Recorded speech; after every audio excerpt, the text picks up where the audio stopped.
It's time to wake up and let the weirdness begin. It's the KVJ Show to start your morning.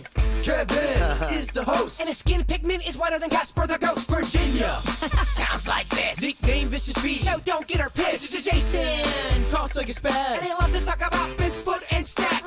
So get ready, here we go. You're listening to 97.9 with the KVJ Show. All right, hello and welcome to the KVJ Show. Happy Wednesday, everybody. Happy Hump Day.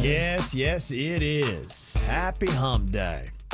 Well, before we get to what is on our mind, I'm going to go with what is on everybody's mind here today. And I hate to do this, but we have to do this. We've got another big school shooting in America. I had hoped when I became president I would not have to do this. Again, another massacre. Uvalde, Texas, an elementary school. Beautiful, innocent, second, third, fourth graders. And how many scores of little children who witnessed what happened see their friends die as if they're on a battlefield, for God's sake. They'll live with it the rest of their lives. Yeah, if you somehow missed the news, we had another mass shooting yesterday in America. This is an elementary school in Texas. Hey, you can pretty much just, plug in the gaps with all the typical details that you normally get. That's kind of the way it goes. It's kind of like a Mad Libs that we keep doing over and over again. 18-year-old gunman, at least 19 children, 2 adults, and several others injured in the shooting yesterday. Gunman wearing body armor, a couple assault rifles, a handgun, high-capacity magazines, gets into a school and just starts shooting as many people as he can. You know, we here in South Florida, unfortunately, know too much about this because we had to deal with our own in 2018 with 17 students getting killed at Marjorie Stoneman Douglas High School in Parkland. And here it has happened again.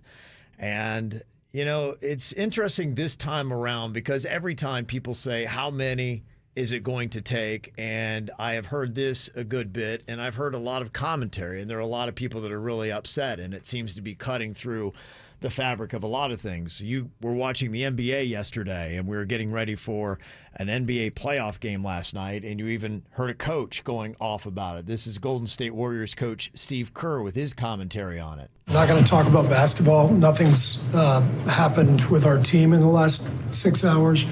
We're going to start the same way tonight. Any basketball questions don't matter. Since we left shoot-around, 14 children were killed 400 miles from here, and a teacher. And in the last 10 days, we've had elderly black people killed in a supermarket in Buffalo. We've had Asian churchgoers killed in Southern California, and now we have children murdered at school. When are we going to do something? I'm tired. I'm so tired of getting up here and offering condolences to the devastated families that are out there. I'm so tired of I'm tired of the moments of silence. Enough.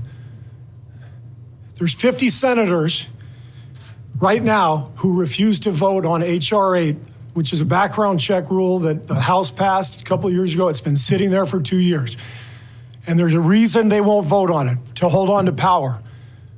So I ask you, Mitch McConnell, I ask all of you senators who refuse to do anything about the violence and school shootings and supermarket shootings, I ask you, are you going to put your own desire for power ahead of the lives of our children and our elderly and our churchgoers? Because that's what it looks like. Mm-hmm. So he was just one of the angry voices that was sounding off about the latest school shooting. Even in the Senate, they were talking it up. The Democratic governor or senator from Texas, he was sounding off and trying to implore to the senators, saying, when are we going to do something? What are we doing? What are we doing? Just days after a shooter walked into a grocery store to gun down African-American patrons, we have another Sandy Hook on our hands. What are we doing? There have been more mass shootings than days in the year. Our kids are living in fear every single time they set foot in a classroom because they think they're going to be next. What are we doing? Why do you spend all this time running for the United States Senate? Why do you go through all the hassle of getting this job, of putting yourself in a position of authority, if your answer is that as this slaughter increases, as our kids run for their lives, we do nothing? What are we doing? So that is the big question. I think probably a lot of people just want to know, is anything going to happen with this latest school shooting, or do we just kind of forget about it and we move on? So what they've done so far hasn't been enough. If you're wondering what happened after the Parkland shooting, well, in Florida, they've come up with a couple of new measures, one of them being that at least one armed law enforcement officer has to be present in our schools here in South Florida. They also have a Fortify Florida app. I don't know how many people even know about that, but it allows students to report suspicious behavior directly to law enforcement. And they're also working with students on mental health, because we heard a lot about that. They now have to have 5 hours each and every single school year of mental health evaluation. Is it enough? Are we doing enough? Are our politicians doing enough? Well, these are former students. You know, the Dreyfus thing was a former student. This kid was, an 18-year-old that had recently, supposed to graduate, didn't graduate, dropped out of school. Like, these are kids themselves. Well, and I just tweeted out, and I was just kind of curious, if the terrible headline out of Texas today had read 14 U.S. senators instead of 14 elementary school children, does it change anything? Will anything change? And I guess that's ultimately the question. But the one thing that we can do is, American citizens, is you have the power of the vote. And our politicians are supposed to answer to us. So if you are fed up with this, there are some things that could arguably be done about this. And to me, if this really upsets you like it's upset so many, you've got to demand the politicians to do something, not just lip service, not just offer up our condolences as we always seem to do and then continue on and wait for the next school shooting. Because it is crazy that this just continues to happen time and time again. There's just way too many of these. So that is really what is on a lot of people's minds, and we don't typically go too heavy on this show, but I feel like it is something that is on your minds and something that needs to be addressed. So we're happy to listen to any thoughts that you have, any comments that you have. You can always sound off here on the KVJ Show. 877-979-WRMF, as we all ask, are we doing enough? What are you thinking about? What are you thinking about? What's on your mind? Are you thinking about? What are you thinking about?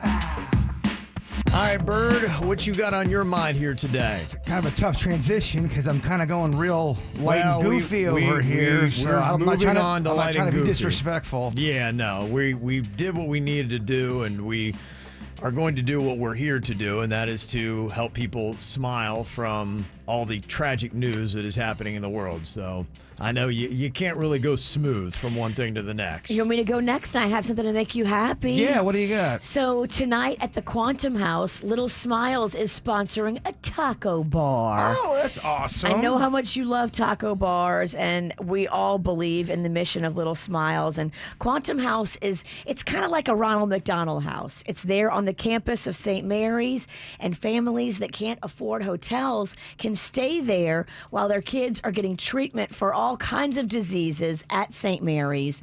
So tonight, Little Smiles will be at the Quantum House. We're cooking up a whole spread, a massive taco bar, and I know that you love taco bars and you would appreciate that. Kevin's cousin, I talk about it all the time. He had a taco bar. It changed the tone of the day. He set the bar for the taco bar. He did set the bar. Yeah, He did. absolutely. Tonight, I only hope we can come close to what your cousin did for the families at Quantum House. Well, again, all he did was just call into a taco place and they catered it. You say that's all he did. That's really not all he did. He provided a lot of food when you weren't expecting a lot of food. Tijuana Flats. You could do the exact same thing. We are cooking it ourselves tonight at the Quantum House. Little Smiles is. So I like that. That's bold. Hopefully it'll be as good as Tijuana Flats. I know we have it on quantity. We got a lot of food. Yeah, well, that's good. You always want to have a lot of food, especially when it's tacos. Okay, Bird, we'll backstep to you. What you got on your mind today? Nothing but a grilled cheese party. Well, today is World Record Wednesday, and the record is fastest time to butter 10 pieces of bread. Yeah, there's a world record. The fastest time you butter 10 pieces of bread. And I don't want to waste that food. So we take that bread after the world record attempt and we turn it into a grilled cheese party. I love it. And I got some smoked Gouda. I got all kind of cheeses. I hope you guys are hungry. I know Kevin's not going to eat it. Where are you at? Are you juicing Virginia? I just started juicing today because I celebrated Taco Tuesday yesterday. Denny's, will you eat a grilled cheese? And Suits? He's got... All right, well, man, my parties on the air are not going well. You don't need us to eat with you. Yeah. We can cheer for you while you eat. I'll still make them. I'll give them to the sales department. They'll eat. They'll eat Trust them. me, you'll have some friends around here who will take you up on free grilled cheese. Yeah, so, all right, well, no grilled cheese party in here. Kevin, what's on your mind? Wine is on my mind. Got to get something off your mind, de-stress, or just enjoy life? Today is National Wine Day. Did you know? And what do people prefer more? 28% said they go with the red wine. 18% go white, and 18% said, if it's wet and alcoholic, I'll drink it.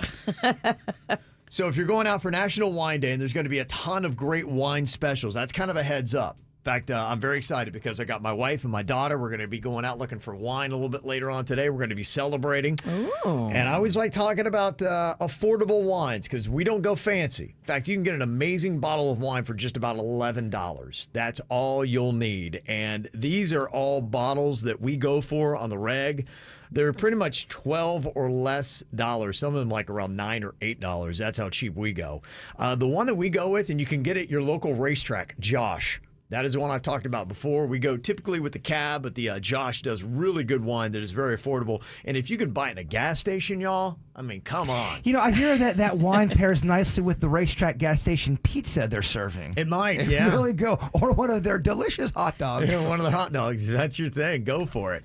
Another one we always go with is 19 Crimes. They do pretty solid stuff. In fact, they're the ones that do the Snoop Dogg wine. Yes, they do a whole bunch of wines, Snoop being just one of them. And Snoop just came out with a rosé on top of his red blend. Somebody must have brought a bottle to my birthday and put it at the back of my little area. I just found the whole bottle of Snoop wine. Did you? Unopened, ready to get. I mean, that's awesome. Wine Wednesday, baby. When you find free wine, it is kind of special. I didn't buy it. Somebody brought it. I then would recommend the Mark West Winery. That is very affordable, but pretty good for what you get. Is that a white or a red? I go with everything I do is red. I only do reds. And I imagine most of these wine makers, though, will do both. Okay, if they make a red, they'll make a white. Virginia would actually know that more than I would. Is that typical that they would do both, Virginia? It really just depends on how big the winery is, but I think that a lot of them do. Okay. All right, so likely I think you can find it in both. Then I would recommend the Woodbridge by Robert Mondavi. That is the bottle that we have in our fridge right now. Like your Mondavis. Places like that, they have one of everything. You sound so classy right now, Kevin. Oh, I know. It's really fooling a lot of people, this whole wine thing I got going on. And then there's another one. It's easy to remember. Menage a Trois Winery. Good stuff, huh? The name grabs you, but then the wine is pretty solid as well, and it's affordable. Do they all give you the same type of buzz? Yeah. Okay. I think so. Yeah. Right. Well, yeah. I hear different liquors give you different kind of buzzes. Yeah, no, I hear you. Yeah, I mean, I do know that when you're talking about tequila, and that's why I would tell you, if you ever can, try to go with a little bit better tequila. I think wine, you can get away with it. I haven't noticed any worse hangovers or any, feeling like, ugh, I can tell that I drank it. You can find a cheap wine that still is great.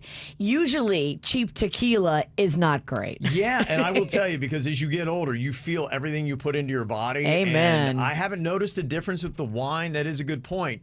I have noticed with tequila. So if you had to go cheap on something, go cheap on your wine, not your tequila. Speaking of wine, whatever happened to that prison wine we were making? Remember? So we made it, and then the cleaning team came in here and threw it out. Dang it. They thought it was trash. Well, it did look a little junky. It did look like trash. But so much work and time. It was a bag of fermented fruit with bread in it, and they thought it was trash and threw it out. Oh, we were going to get turned with that stuff. That was starting to really turn. Yeah, only thing turning would have been our stomachs. Would we have gotten sick from that? I don't know. It looked pretty gross. That was the big experiment. I thought that's how you made the wine. I know they said that's how you make it, but it looked gnarly, Jay Bird. Well, it's prison wine. I think you're just trying to get through it. I don't think it's not about looks. I think at that point, you see a lot of disgusting things. So you're like, at this point, all right, what the heck? How can it get any worse? So there you go. That's 5 affordable wines. I will post that up on socials, and you can actually go on ahead and post your own as well that you like. If you have an affordable wine that you go with, let us know. Add Voga wines to that. My friend works for the distributor, and their wines are yummy but cheap, and I love that. Yeah, Voga. That's the beautiful thing about it is you don't have to spend a ton of money on wine. You can actually get something pretty solid, so you can check that out. I'll get that up on the KVJ Show Facebook page here in just a second. Well, got a lot going on here for a Wednesday morning. It is National Wine Day. I just posted up on our Facebook page my 5 favorite affordable wines that you can get today. I'm talking about like $10 a bottle. My gosh. At that kind of rate, Virginia, you could buy 3, right? Yes, and you should. Somebody else recommends Post Malone's wine. I was talking about the Snoop Dogg wine from 19 Crimes that I think is very good. It's called Madison 9 Rose. Somebody said try that one out as well. Okay. Love that recommendation. We're going to be getting your thoughts as well. So go to Facebook and share that. I might go for a different kind of wine tonight. Just try something a little bit different.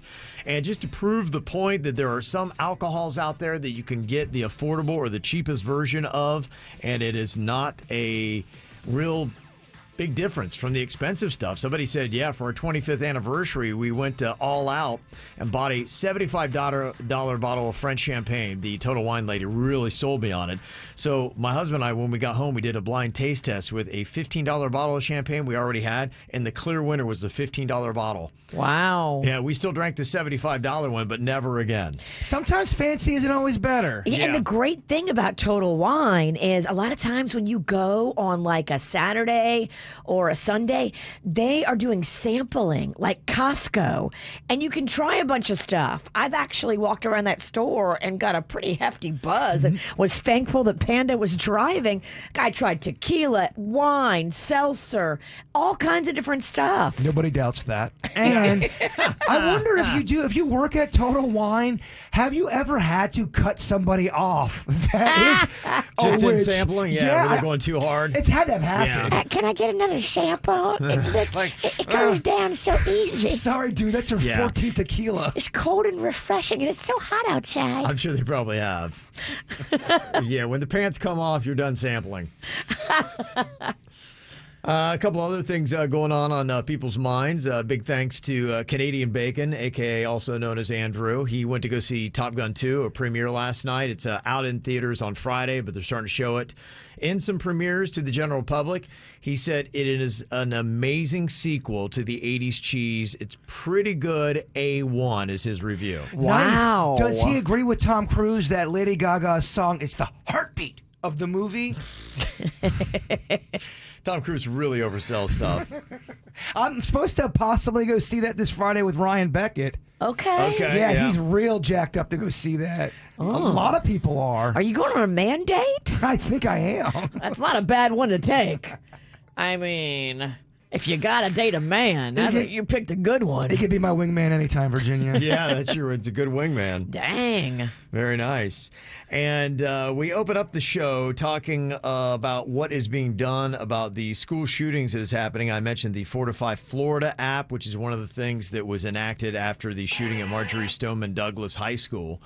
And it is something where if students have it or even faculty, they can get connected immediately with law enforcement directly if they notice something that is going on. Matt is on here from Riviera. You said your girlfriend is actually the one who runs the Fortify Florida app. And the one question I had about it, Matt, was are a lot of people downloading it? Because, when I saw it on the news this morning, that was the first thing I'd heard of it. Is it getting enough publicity and are people actually using it? A lot of people actually don't know about it. Every time I see a school shooting or something along those lines, I usually post stuff on Facebook about it, and I tell them about it. I don't know if there's been an uptick of people downloading Fortify Florida or not, but I'm sure this school shooting may have been avoided how Texas has an app like we have. Now, is it something you can just go into the App Store, Matt, and download it? Yes, it is. You can download it very easy. I have it on my phone because at orientation, ironically, at Dreyfus, where they just had an incident, they told all the parents and students, put this app on your phone, and if you see something, say something, report any kind of suspicious behavior. Doesn't matter if it turns out to be nothing. We'd rather know about it than not know. Well, knowing sooner helps. And, you can't say really, I think, with any provision that really any of us have heard that it's going to completely end these school shootings forever. But especially if it's former students that the current students don't have any contact with. That's what we've seen a lot lately that's tricky. But at least if it's a current student acting weird and saying odd stuff, or if you see stuff on social media, which this kid from yesterday did post on social media, if you see stuff like that, this is a place you can go and report that person, and hopefully they look into it quickly. It seems like communication at least would help. Right. So maybe if we add up all these little things that we can start to see a real big difference. Matt, thank you very much for the call. Got an email going on here today. I don't know where your parents were set with how strict they were when you were back in school. Were you allowed to go running around with your special little love interests? If you wanted to date in elementary school or in high school, were you allowed to go and hang out with the kid? Or were your parents like, I don't know, only bad things can happen? My dad helped fight for my freedom. It was tough in my house, and I was the first kid. That was the third child. I was the first one that kind of started getting the freedom. So right around when I got my first girlfriend, I was allowed a little bit of freedom with her. Okay, juicy daddy. A little bit. Little bit. Okay. Yeah. Well, I'm the looser one in our family. The Mexican queen is kind of tough. We've got a 13-year-old kid about to be 14, and, now going to the movie theater is one of the big things he likes to do. And she's a little hesitant, and it was really, I think last Friday might have been one of the first times he got to even go to the movies with his buddies. That was the age. Unsupervised. I was 13 and she was 15, and my mom was like, yeah. My mom your was mom was like, looking at her with some side eye. Was your mom right? Cougar? Look, I don't want to. Yes. Your mom. Yes. My So mom was Mama right. knows.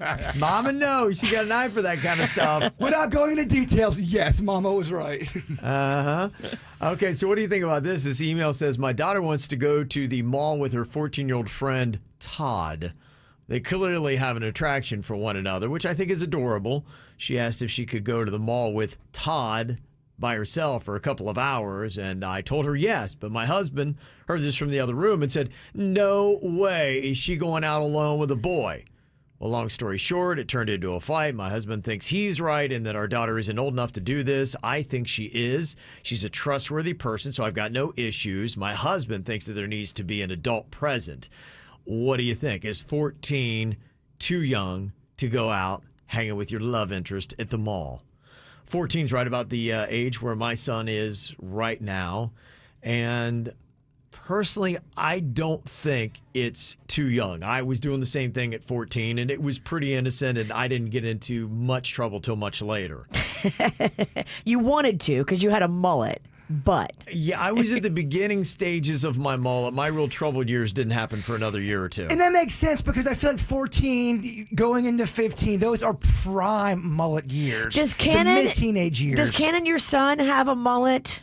No, Okay, good. No. Thank God for you. Because we couldn't handle that. Yeah, no, I don't know if I'd allow him after what I did with my mom. back With in your those jeans years. and Yeah. that hair, Bad combination. bad combo. Well, risk factors go up 30%. That's a fact. Yeah. Those are fact numbers.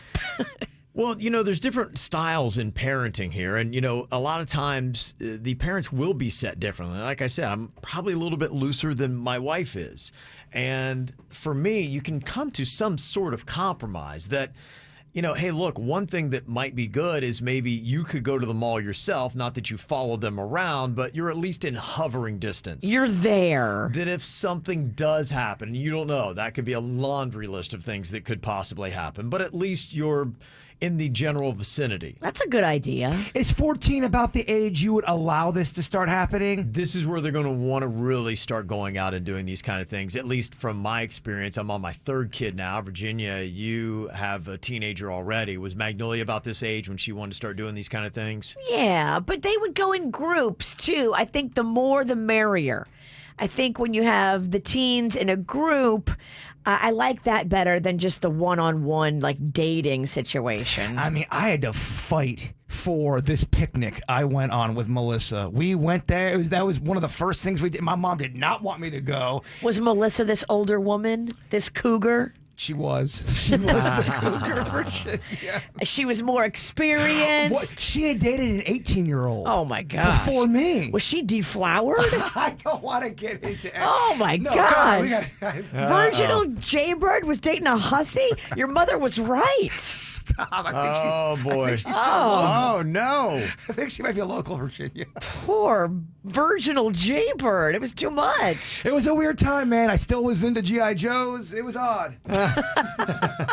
An odd time, huh? Yeah, that's what a lot of people are recommending is the group thing, saying, I don't necessarily want you one-on-one, but if you could invite a friend and he would invite a friend, I'd feel a lot better about it. Let's go in stages for something like this. Let's give it a shot, and then you can earn more trust as you go. And Panchita said, yeah, 14 for a girl is different than 14 for a boy. And that may be true. It may be. Mm-hmm. But my daughter, when she was 14, pretty much everything she did, she's just kind of set that way anyway.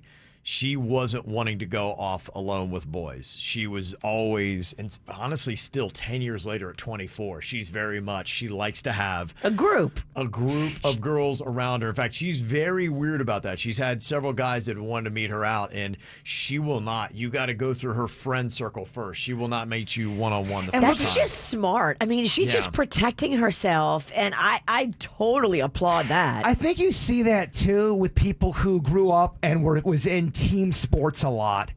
Okay, maybe. 'Cause I was the same way. A group of people is a lot of fun. Yeah, maybe. So, on that note, real quick, had some high hopes. We've got so many great baseball teams here in South Florida.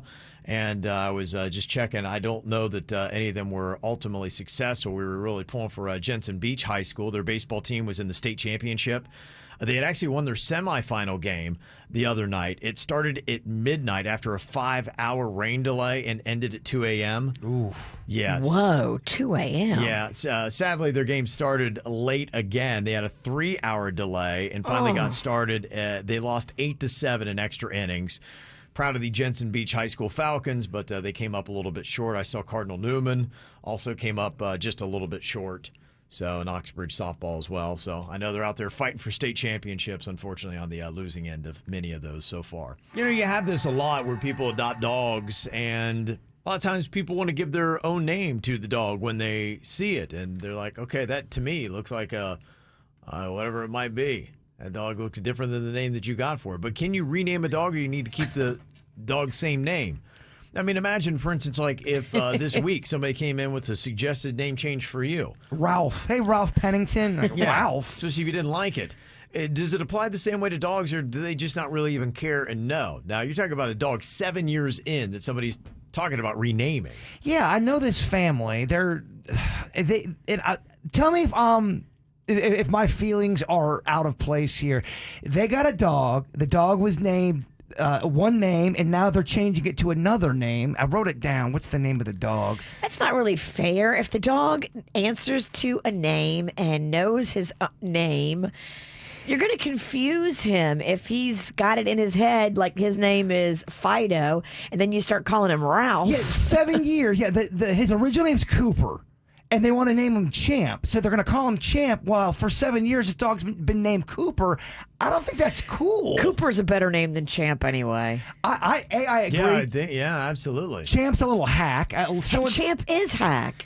And what's he the champ of? Do we even know if he's been a champ? But am I being oversensitive in this situation? Does it not even matter to the dog? I just feel like that's going to confuse the dog. All of a sudden they're come here, Champ. Come here, Champ. Like, I'm not Champ. Or do they not even know? I will tell you that the dogs that I've had in my life, probably had about 5 now, and they all, when you would say their name, they would turn their head and respond. So, they know. And I think they have done studies that a lot of times dogs do know their name. Now, do they have any preference to what a name is? Unfortunately, I don't know of any talking dogs that have been able to express themselves in this fashion. But yeah, could a dog possibly, because I know as humans, I think a lot of times people either love their name or they hate their name. Well, does it, I guess my question, and no one's going to really know this answer, does it bum the dog out where he's going or she's going, I'm just confused. My name's Cooper. Yeah, it's giving me dog anxiety. I just want to chill. Yeah, it doesn't mess with the dog. Because I just, for some reason, when I heard this, it bothered me. I go, don't change the dog's name. Cooper's a way better name. What are they doing? Yeah. I agree. Any dog can be a Cooper. Not any dog can be a Champ. But I also know I'm said a little weird. I sometimes look at dogs kind of like humans. Well, you know, the one thing that I would say is this dog is going through transitions. And think about you. If you were going through big transitions in your life, a move, all new people to be around, you probably want to try to limit just how many things you change. And changing a name on top of the change of everything else, it's all of a sudden like this dog's got a new identity and a whole new world around it. At least maybe maintain one thing that the dog's familiar with, and that would be its name. I'm not cool with it, but you'll get somebody emailing or texting, oh, Jaybird's a snowflake, the dog don't give a crap. You know? Yeah, somebody said that we had rescued a 7-year-old dog named Pancetta, and we changed his name to Pepe. And how's Pepe doing? Yeah, did the dog seem to mind? See, I would love to talk to Pepe. He's in therapy. Yeah. Somebody else texted in and said, this is just kind of the way it is for being a dog. Shelter pets are renamed pretty much all the time. Oh, Dang, this is a common thing for dogs. Yeah. Somebody said, yeah, my dog definitely knows his name. He even knows our cats' names because when we talk about the cats, he perks up. I also heard, too, they more respond to the tone of if you go Champ or Champ, Cooper, they respond. Sure. But yeah. then again, how do we know any of this? Because we don't speak dog. Well, they have done, there's minimal things that they can, understand, but they do a lot of psychological testing on dogs, trying to understand what they can. And so they will do tests like this to see how a dog responds simply by just saying their name without any kind of, when you go, a dog responds when you've changed the inflection of your voice. Yeah. So they'll just say it monotone and see if the dog responds. And the dog typically does respond when you just say its name monotone. So they have done testing on that, and everything that I've seen studies on dogs, they do recognize their name. And maybe it's not a big deal. I'm seeing comments going, yeah, it's not a big deal. You're a bitch bird. Yeah. You're a bitch, bird, or you're a bitch bird. We had done that. We got a dog that probably was almost 2 years old when I was a kid. And I'd found the dog doing my paper route, and it followed me home. There was a big blizzard that had happened, so we took the dog in. My parents love dogs, and we'd had the dog with us for probably about 5 to 7 months. And then all of a sudden, this wrangly-looking couple comes traipsing up on our lawn, and the dog was out front, and they're like, "That's our dog." And our dog started like cowering right away. And they're like, "Get over here, Frank. Come on, Frank." And the dog started yelping and kind of running away. My dad came out. My dad's not a confrontational guy at all. And he's like, you got our dog. And he's like, we've had that dog for 7 months. And my dad is a lawyer, and he does everything by the books. He's like, we put an ad in the paper qualifying for this. And the guy said, well, that's my dog, and I'm taking it back. And he said, not without the police being involved. He said, and I don't like the way that this dog's responding to your energy. And he said, you're over my dead body. And he said, you're going to have to get the police up here if you're going to take this dog. And they drove off and never came back. Whoa, what a story. Yeah. And we changed the dog's name to Scruffy because it was a scruffy-looking dog. Well, you didn't know the dog's name, True, so yeah. you had to call him something. Yeah. It's not like you changed his name. You're just like, all right, we got to make this work. Yeah. I know no one's going to know what the heck I'm talking about, but you just basically described the same storyline from the Disney movie Pete's Dragon. Oh, really? Okay. Yeah. That was that kind of they era. take the kid. Yeah. I mean, I won't bore you with the details, Yeah, but that was wow. what was going on. My dad did not like. She's like, clearly this dog. My dad brushes my dog's teeth and he does their nails. He loves dogs. Oh my gosh, yeah, that is his life. Is dogs. Remember you telling me a story? You went into his work office and there was no pictures of you on the wall, but a bunch of the 200 dogs. photos of dogs. I counted them. There's like 200 photos of dogs and not one photo of his one and only son. I'm an only child. Pretty amazing. That's how much my dad loves dogs. So yeah, he's not going to let a dog abuser take his pup away. No. He's got a dog right now? Yeah, he does. Okay. He's got a dog and a cat right now. Nice. And he loves them. They're his true companion. That story, by the way, can we make that a little video? Could have been a Disney movie. It is a Disney. Could have been a It's Disney at movie. least a short film. It's Pete's It Dragon. is. It's probably not over 3 or 4 minutes. We but can recreate that. It's a great 4 minutes. Great. It's the KVJ dirt of the day. It's the KVJ dirt of the day. Virginia, take it away, cause you know we need that dirt of the day. Well, yesterday in court, Amber Heard, Johnny Depp, it is winding down. Some people are saying that Friday could be closing statements. So here we are on Wednesday. If you're loving this thing, you better enjoy it while you have it, because apparently come Friday, closing statements are going to happen. Another bombshell happened yesterday. Two.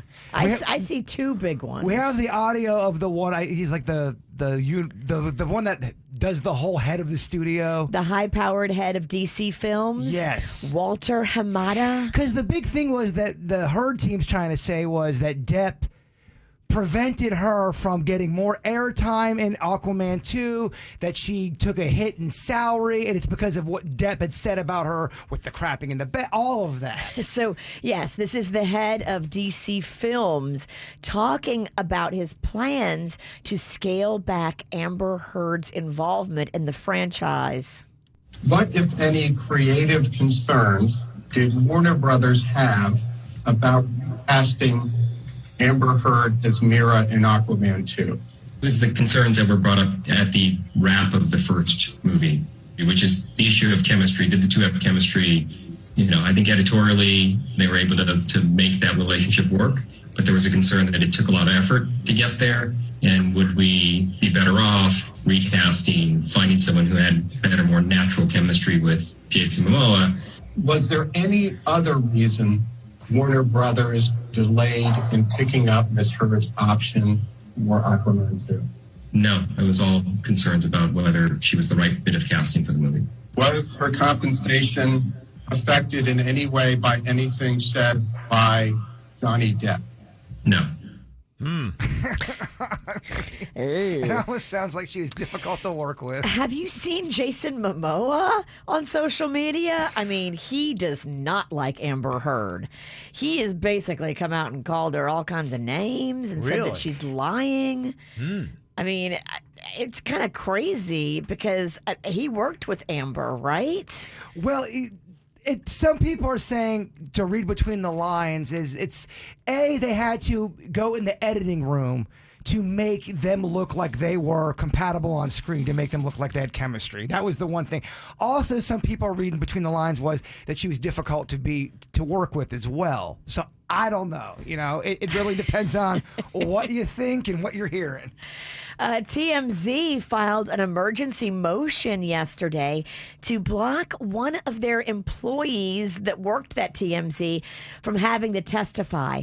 Now, what's happening is they want to figure out who gave this video to TMZ of Johnny Depp yelling at Amber Heard and slamming cabinets. We've all heard that video, at least if you've watched any part of the coverage where Johnny's like screaming and she obviously had set up a camera to record him. At some point during it, he finds the camera and it just sounds like it's complete chaos, but it obviously makes him look terrible. And so TMZ is saying that not only did Amber Heard leak that video to his defense people are saying that Amber Heard leaked the video and got paid for it. And so that's what TMZ is going to have to answer, whether or not they paid Amber for that video if their injunction is not followed through with. I don't know. They don't want their employee to have to testify. They're saying that they're covered under journalistic privilege, that they don't have to reveal their sources. Can we just get that one guy back on the stand, the expert that was on the stand a couple days ago, who just was really combative and he was just saying some crazy things. Oh, people on social media say it looks like he was on meth. That guy, I could not turn away. I wasn't even plugged in that day, and he starts talking. I go, I got to turn this up. That guy was fascinating. It was pretty good. And then you got Kate Moss today, right? I didn't think she was going to be in it. I think she's going to be testifying video. Yeah. Via video. Okay. And I think that's today. So if you love bombshells or you want to pick a day to watch this thing, today might be the day. That's good stuff. If that happens, that is just so big. Oh, I think so, too. That's a monster. The other thing, too, that I think it hurt the Heard team is when they would present some stuff, they'd play old clips. And this is like a Netflix special. You're losing the room with these old clips. When you put the live people on the stand, people are more engaged in it. I don't know if that helped them. I'm just sad this thing could end on Friday.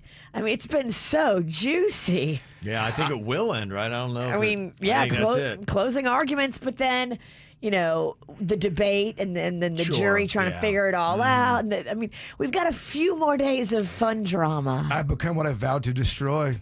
Celebrity dirt. Oh, my gosh. You're in it, baby. You love it.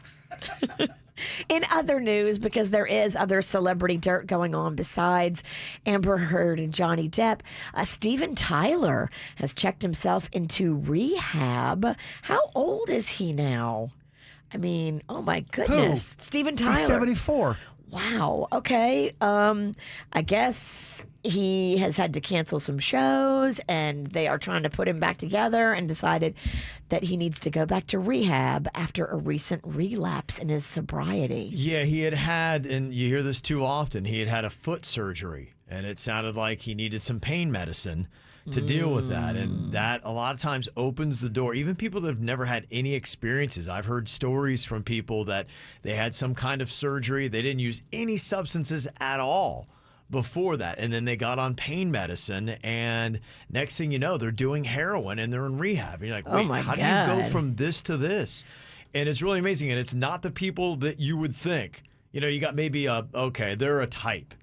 It doesn't really seem to have a type. If you just are able to get pain, which every human is pretty much, then you could become addicted to this stuff. Pain don't hurt. Sorry, it's dumb. It's dumb. It was stupid. It's a line. What movie is it from? Roadhouse. I'm so sorry to everyone, to you, to Kevin, to the audience, as you were. I love how you just think you're drinking with your buddies who've seen Roadhouse, which I've never seen. He has like 80s movie Tourette's. He does. Yeah, they just come out. I'm apologizing. Look, I know I'm wrong. Bro, I haven't seen Roadhouse. I know. I just think you're a crazy person with Tourette's over there yelling out stuff. I'm recognizing my faults and I'm admitting it, as you were. No, you did the dirt. Just kidding. And that's what's going on in your dirt. Okay, got a few celebrity birthdays today. Cillian Murphy. He's such a good either tough guy or bad guy. He's right now wrapping up Peaky Blinders, but you first really got to see him in Batman Begins. He was the villain in that. He was in Inception. He's been in so many other movies as the bad guy. He's 46 years old today. Lauryn Hill, formerly of the Fugees and a Grammy Award-winning artist, is 47 today. Mike Myers is 59. There are rumors that you got another Austin Powers coming your way. Does that make you excited? No. It does. Yeah, No. I'm not that excited. I would like to go back because it's been probably about 20 years since I watched the original movies. And when I've seen some clips because they were doing some stuff around the Super Bowl, I was like, oh, okay, you know what? I might be amused about that again. But yeah, I don't know if I need to see another one. I'm excited for that. I would totally watch a new Austin Powers. Okay. Virginia's in. You know, she's got great taste in movies. It's the best. Yeah. And Sir Ian McKellen, Gandalf, the Wizard, that was in the Hobbit movies and the Lord of the Rings. He is turning 83 years old today. All right, got a couple other birthday shout-outs here, including happy birthday to Neil Armstrong from engineer Keith. And no, not the one who went to the moon. Okay. Oh. I thought he really was giving. Yeah. Also, happy birthday to my son, Jose, a.k.a. No-No. Love you, Mama Lucy. Also, happy milestone birthday to Michelle, who's not 30 but still looks 30. That's from Taris and T'Challa. Very nice. Also, we've got birthday shout out to Russ from Mom, Dad, RJ, and Jack the dog. He's turning 11. And we've got a happy 16th birthday to B Bub. We're so proud of you and all you do, from Lila, Riley, and Erica. Got a birthday want to shout out? Let us know about it. Mail at kvjshow.com. World Record Wednesday, gotta give your best. World Record Wednesday, we're chasing greatness today. Okay, Jaybird is going for the world record for the fastest time to butter 10 slices of bread. The world record right now stands at 20.8 seconds. Now, from what I understand, Kev, it's got to just be the majority piece of the bread buttered. So whatever, you all could be the butter police, the butter judges. Okay. Yeah, because I guess that's what it would mean. I would think that it means butter from crust to crust. That, you got every edge. You tell me the criteria. That would be my thought, Virginia, but Yes. I'm not any kind of chef. You must infiltrate every area of the bread surface with your butter. Okay. And the cool thing, too, right after this thing, we got nothing but a grilled cheese party. You smell that? I do. That stove is cooking. I had to turn it off because it was starting to burn. Wow. I got all kind of cheeses over here, so Okay. grilled cheese party. Birds already. If anyone wants some, Can I just offer you one bit of advice? I would love some. Turn your butter tub so that, yes. Well, I was going to have it in my hand. But the length of your knife needs to go nope. Yeah, nope. Yeah. All right. Okay, Virginia's helping you out. She's The more butter you have on the length of your knife, the easier it's going to be because you'll be able to hit every inch of the bread. I love it. I love it. I just want you to win. It's all good stuff. When I don't do that, please don't yell at me. 'Cause you know how it goes. I'm just gonna get into it. I'm just gonna be Hopefully you're not a bad butterer. I am inconsistent. Some days I nail it, and some This days challenge craves consistency. I know it does. Look, homie, I'm trying. Okay. Well, what we're looking at here is the time of 20.8 seconds to butter 10 slices of bread. Typically, what we do is we go half or doubles. This time it would be double, so we would say basically 40 seconds. Jaybird, can he butter 10 slices of bread in 40 seconds? What do you think, Virginia? 10 slices in 40 seconds. Mm-hmm. And you're saying edge to edge? We're Yeah. edging? Yeah, every attempt that I've seen We're not edging. on this, yeah, it's crust to crust. I think that's probably a better way to put it. Edging is different. Yeah, it really is. Good Lord. Don't look it up. Do not look up edging No. if you are fragile. Okay, so we're looking at 40 seconds for 10 slices of bread. Do you think he can do 10 slices in under that amount of time or over that amount of time, Virginia? I think he can. I think it'll be right around the 38 mark that he will complete it. I believe this is doable, Kevin. He's a man of butter. Okay, Suits, you going with the over or the under on this? Suits going to go with the over. Okay. All right. That's fine. I know that tone. Have you toasted this bread at all? No, it's straight up. Straight up white bread. You're starting to take it out of the... I'm just asking. All right, I like you're making a story. You're a journalist. You're trying to make... you're building hype. I get it. If I had to make a prediction, what I see happening here... Oh, boy. Yeah, he's definitely going into the key of smug. I actually see an interesting commentary happening after this thing because I think Jaybird is going to butter 10 slices in about 23 seconds, and he's going to just be shy of the world record. But I think the problem we're going to have is I think several of the slices are going to be mangled.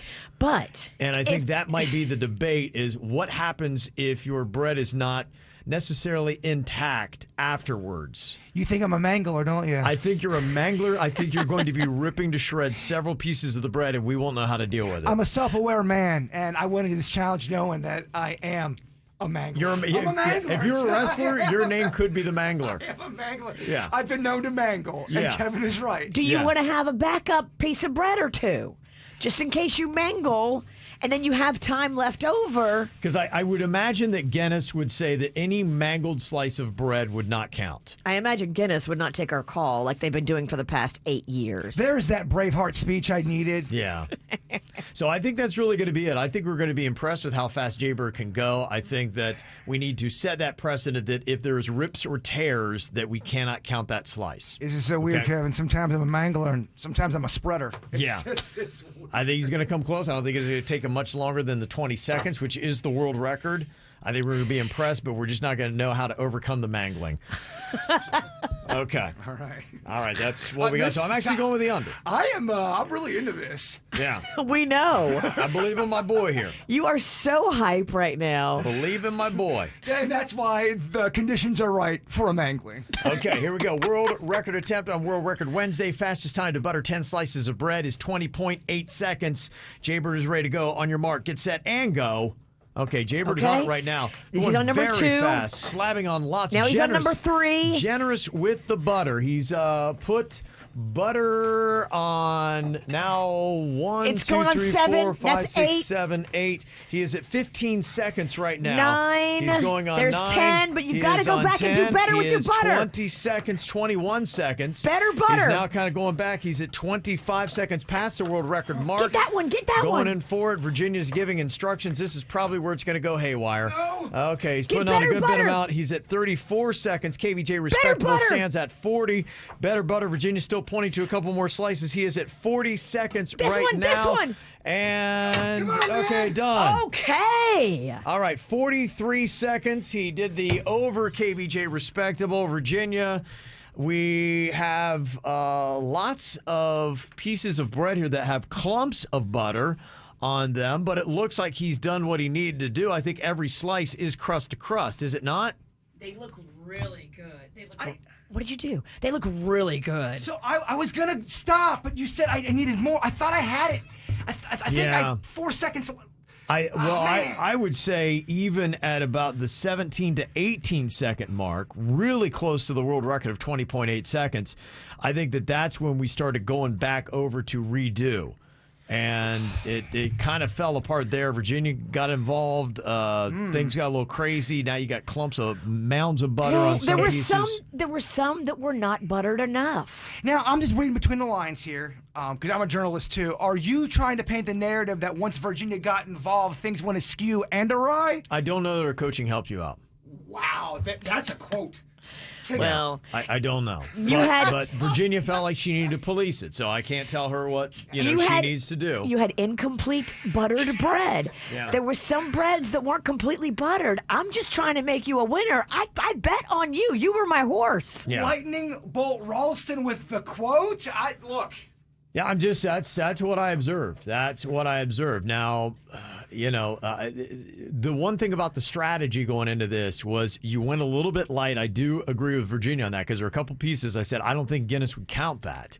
And then you went a little dab on every single piece of bread, and then the strategy was kind of then go back. The thing that I think messed me up was there was a few that she told me to go back to that I kind of felt like we're already there, and I wasted about 3 to 5, more maybe than that. even 7 seconds. More than that. I'd say a good 10 was spent probably on kind of going over that. So if I would say to rethink your strategy, it would be make sure that one slice is completely done before moving on to the next. Because going back over and then trying to eyeball and judge, you're just doing nothing but adding time and uncertainty. Should I go to bed tonight depressed, or did I give the effort? Was it a good enough effort? I think it was good. You didn't mangle one slice, by the way. You kept them all on the plate, and so that thought that I had was completely wrong. So I'm impressed with that. I thought your spreading technique was fast and furious. It was very sleek and slick. You may need more butter because you were digging in that tub trying to get what was left in there. It make it harder to get the butter out of the tub. Also, too, the way the bread's set up, if it would have been... There's a lot we learned here. A lot we learned. That's why we do this. This is why we do this. If they were down a line like that, going in with the microphone and all that, it was almost kind of like I was trying to stab somebody that was right by my chest. I'd lay out the 10 slices, like you said, side by side. I wouldn't move on to the next slice until you're confident that that slice is done. And I'd also remove Virginia from the room. Well, we learn, and then we burn. It's time to eat, baby. Yeah, that's really all he's getting to. Cheese party! Yeah. There you go. We got smoked tuna. That's something to celebrate. We got it, man. Okay. So much butter. These are... Kevin, there's butter everywhere. These are I going to be the can most... smell. It smells amazing. Then if with this kind of butter, it needs to be triple cheese then. Oh, he got the good butter, too. He got the president to butter. offset how much butter you put in there, I think you did that on purpose. Triple cheese, baby. All right, coming up here in a second, we got some digital drama on the KVJ Show, but there's nothing better than real-life drama, and nobody brings it better than Virginia. She had quite a night last night. There's been this ongoing saga that she has been talking a bit about, going on with her daughter and an ex and all kinds of stuff. And I guess you had, quite an episode last night. What all went down, Virginia? There's a lot to catch up on. All right, so she's got this ex-boyfriend that none of us really liked. Just not a good kid. Spent a lot of time with this kid. Don't like this kid. Love his mother. The child's mother is lovely. Okay. But the kid, no, bad kid. Uh-oh. So they broke up a few months ago, and this kid continues to antagonize her, always has something to say to her, always either getting in her face, saying something, and now he's got a new girlfriend. And so this girlfriend now goes out of her way. They'll be pulling out of school, and they flip Mags off, and Mags flips them back off, and it's a whole thing. They'll drive and cut her off in traffic, and I'm like, Mags, just ignore them. They want to get a rise out of you. They apparently love the drama. The ex-boyfriend is mad that Mags broke up with him, and he is, I think, obsessed with her a little bit. Okay. And now he's got his new girlfriend obsessed with Mags. So all these teenagers are on this Snapchat, and I don't like all the social media because they all know where each other are on Snapchat. You can see a little emoji of every person you follow, every person that follows you. Oh, wow. You can see where everybody is on Snapchat. And so I Okay. don't like that, but I've told her, avoid these people. Avoid your ex-boyfriend. Avoid his new girlfriend. Avoid anybody that has anything to do with them because you don't want drama. These people aren't worth it. Well, you don't even want this boyfriend. Well, what are we fighting about? We broke up with him. The girl goes to the new girl. She's also at the same school? I don't think so. I don't know this new girlfriend. I don't know anything really about where she goes to school or anything. But apparently yesterday, this new girlfriend was stalking Magnolia all day. Like, Mags was at the beach with a different friend, a very peaceful, sweet friend.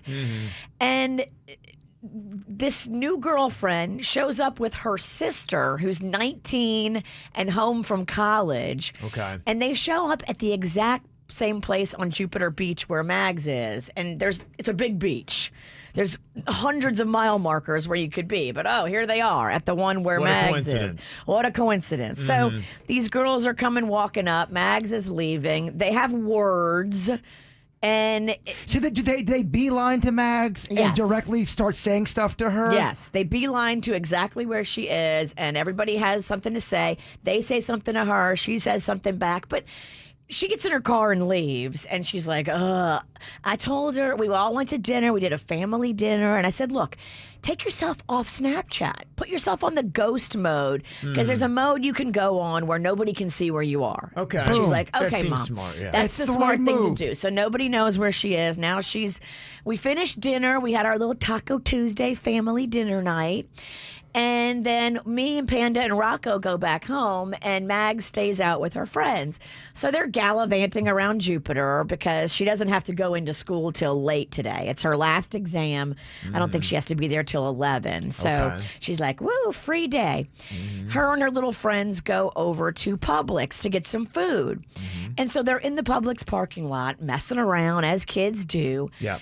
And this guy, her ex-boyfriend, and this new girlfriend and her sister all show up, and they bum rush Mags and her friends, and Mags goes to jump in the car to leave. How did this happen if she put her on ghost mode? Mags was with a group, and not everybody in the group was on ghost mode. They figured out one of the people that was in Mags's group, and then so they come to the Publix parking lot to start trouble. That's crazy. That Publix parking lot still goes off. Huh? that same Publix was popular back in the day. Mags loves a pub sub. That's funny. So this girl, the sister of this girl, who's like 19 and home from college, I guess, is now involving herself in it and tries to open the door and fight Magnolia. The car door. Yeah, the car door. As Mags is getting in, trying to hide from these people and get away from the situation, these girls are trying to escalate it. Like somebody gets in Mags's face, then there's words. And so Mags calls me. It's now 9:45, and you know me, I'm tucked in bed at 9:45. I am about to snooze fast. And Mags is like, Mom, please come to the Publix now. And she's all upset. She's still at Publix? She's still at the Publix. And at first I tell her, Mags, just leave. But I guess it's escalating, and these girls are getting physical now. And there's boys getting involved, holding girls back. And it's just... So she's not able to just get in her car and drive away? That's what I said. But apparently they were blocking them. So they couldn't leave. They couldn't leave. And I'm like, all right, this is ridiculous and stupid. That is crazy at that point. So I grab my baseball bat and I go to Publix. Of course, as every good mom would. And by the time I get there, the crowd has dissipated, and Mags is still all upset. And apparently this girl is you know, I mean, it's teenage stuff. It's stupid. It's pointless. But it's now harassment because you're chasing her to where she is to start a fight with her, and that ain't cool. So I'm like, all right, do we know where these women, these girls live? And she says, yes, they live in Alton, over that new area in Jupiter, right off Donald Ross. Okay. So I'm like, we're gonna go to Alton. We're gonna go talk to this girl's parents and see if the parents know that their children are doing this. They're driving all over Jupiter. Harassing a teenage girl. Stalking her for no reason. Mags wants nothing to do with this ex-boyfriend or his new girlfriend. Leave her alone. Don't follow her. Right. So I go to the house. Nobody's there. And Mags gets word. So what time is this at? This is at this point. This is now like 10:15. You're knocking on their door. I'm knocking on their door. Nobody's answering. Oh, boy. Are there people there? Nobody's there. Nobody's answering the door. I knock. Nobody answers. Mags is looking on the Snapchat and can see that they're at another establishment having a Taco Tuesday as a family. Now, apparently, these girls met up with their parents and they're all together having Taco Tuesday. But they're telling the parents that Mags is starting a fight with them, which is not true. And so I am still there waiting when the family gets home, and I go to tell the father of these two girls, hey, Let me start out the conversation by saying this boy is not good. Your daughter does not need to be around this boy, to which he says, yes, I have heard bad stuff about this boy. I would agree with you. I'm like, yeah, I would not have your daughter around this boy. He is the common denominator. He's the problem. Okay. He's the reason that now your daughter is trying to fight my daughter in a Publix parking lot when my daughter doesn't even know your daughter. She certainly doesn't know your 19-year-old who's home from college, nor does she want to. But now we're all getting beef, and I'm like, look, this is going to escalate. And he's like, well, my daughters wouldn't go to a parking lot to try to fight.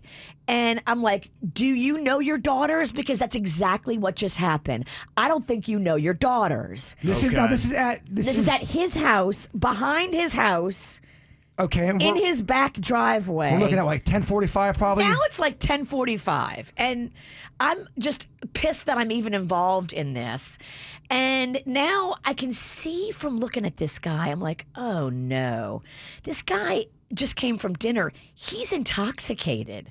I'm in the driveway and I'm trying to explain rationally to this person what's going on, and he can't figure out what I'm explaining to him because he's had a few pops in him. And you are on his property at this point. I'm on his property, which I've got no problem being on somebody's property. It does not scare me to come get on your property and explain to you that your child is threatening my child. Okay. And where's your ball bat this time? It's in the car. Okay. I did not walk up with my bat, even though I wanted to. Magnolia said it wasn't a good idea. Yeah, no, yeah, I stand with Mags on that decision. Yeah, it was the right move. Okay. It was the right move. So this guy is now starting to get like heated, but he's drunk. So he can't have an argument because he can't figure out what he's saying. He's talking about how he has 2 daughters and he knows exactly all of his daughter's friends. And he's saying my daughter is not one of his friends. And I'm agreeing with him. I'm like, no, my daughter is not one of your daughter's friends. They don't hang out. They've never hung out. Okay. And he can't figure out that I'm saying that. And then he starts escalating it. How? He starts saying stuff to Magnolia about how do you even know my daughter? And Magnolia goes, well, everybody knows your daughter. Everybody knows you caught your daughter banging my ex-boyfriend naked in the shower last week. And he got all mad. How do you know about that? Like, it's a whole thing. Everybody in Jupiter knows about that. Well, we were getting all the tea of Jupiter today, huh? But he's now Jupiter teenager. He's now mad that we're bringing up that, and then I looked at him and I'm like, look, dude, this is escalating and it's going to get worse, and it's now up to you to help stop this. I've warned you, this is going to escalate. Stop this. And what did he say to that when you said that? And I'm kind of laughing at him because he's holding 2 teacup Yorkies and he's about my size. And I'm just laughing at the whole situation because at this point it's kind of stupid that he's drunk and trying to argue with me. And so I start laughing and he gets mad that I'm laughing at him. And then so we leave and Mags is like, your daughters are ghetto. You better tell them to stop. And he's like, oh, my daughters are ghetto? And we're like, yeah, they're driving to Publix parking lots to fight people. That's pretty ghetto. You live in Alton in Jupiter. What are you going to do, actually? You're not from the streets. You're from Alton. Can we please de-escalate this? So we left, and I don't know where it's going to go today. I mean... Well, I'm sure after this it'll probably diffuse. Should die right now. Yeah, I think it'll subside. Yeah, he should never hear anything about this again. Do you think that? Well, does he? He obviously knows what you do for a living. I don't care. No, I know you. Clearly, you don't care. But just for context for the audience, do you think he knows? I never met this man. I don't know anything about him. I don't know anything about his daughters. I just know that his daughters are stalking my kid and following her and trying to have a physical altercation with her in a parking lot while she's trying to get a pub sub. You want it to stop, and it doesn't sound like that message was received well from the parents, and now you're concerned that this is going to continue on, and how far does it get escalated? Exactly, because he came off like he wanted to be combative, and then he was like accusing Magnolia of starting trouble with them and yelling F you at them, and Mags would not do that because she does not want to have a physical confrontation. She would rather just be left alone by all of them. I mean, all I got, Kev, is wow, what a story. Yeah. But Wow. this is the kind of thing, when someone chases you and comes to find you and fight you, like, you've got to do something, because if it doesn't stop, it's going to escalate. Okay, so people have said that maybe you need to file a police report and kind of get this on record if this is something that you're afraid is going to have another chapter. I am totally afraid this is going to have another chapter. I don't see why. I don't. I guess I will, that is an option to go. I don't like to get the police involved because they have real trouble to deal with. They're dealing with real criminals and crimes and not, Sure, but this two is- teenage lippy girls that live in Alton. This is part of what they do because, things typically that you hear that when end up badly start somewhere. And so that's, I think a lot of times they're happy to intervene in these type of situations because they don't want it going to a level where now it's serious. I Believe get me, it. I'm not sure how much things have changed, but Jupiter cops always loved busting up teenage get-togethers. Back when I was a kid, they seemed to do it a lot. Well, and I think this is probably good for anybody that has a teenager. If you're ever in a situation, because look, people, even adults are doing this kind of stuff. Knowing how to de-escalate situations and also knowing your rights and your rules. Somebody said, look, opening a car door to commit a battery is an occupied burglary to a conveyance. And you have to know that if you're in your car, that is a safe space. The Castle Doctrine includes your car here in the state of Florida. And so, just knowing, be like, you need to stay in your car. That might be one thing to learn on how to de-escalate these things. At the Magnolia end- got in the car to hide from Right. them, and they came over and opened the door. I mean, I don't know who's trying to de-escalate it more than her.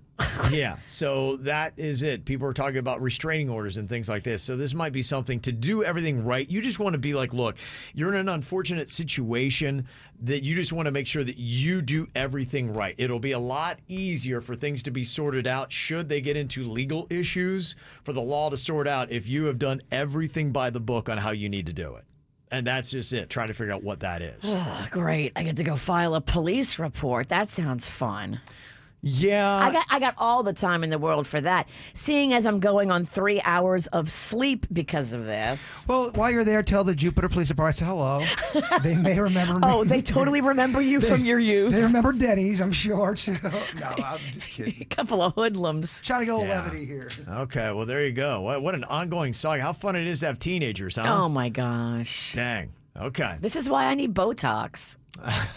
I need to get another appointment for Botox today. I mean, just what a story. Crystal, if you're listening, I need more Botox. I need all of the Botox. And maybe have some alcohol while you're there. That's why Mama drinks. It's the KVJ dirt of the day. It's the KVJ dirt of the day. Virginia, take it away, cause you know we need that dirt of the day.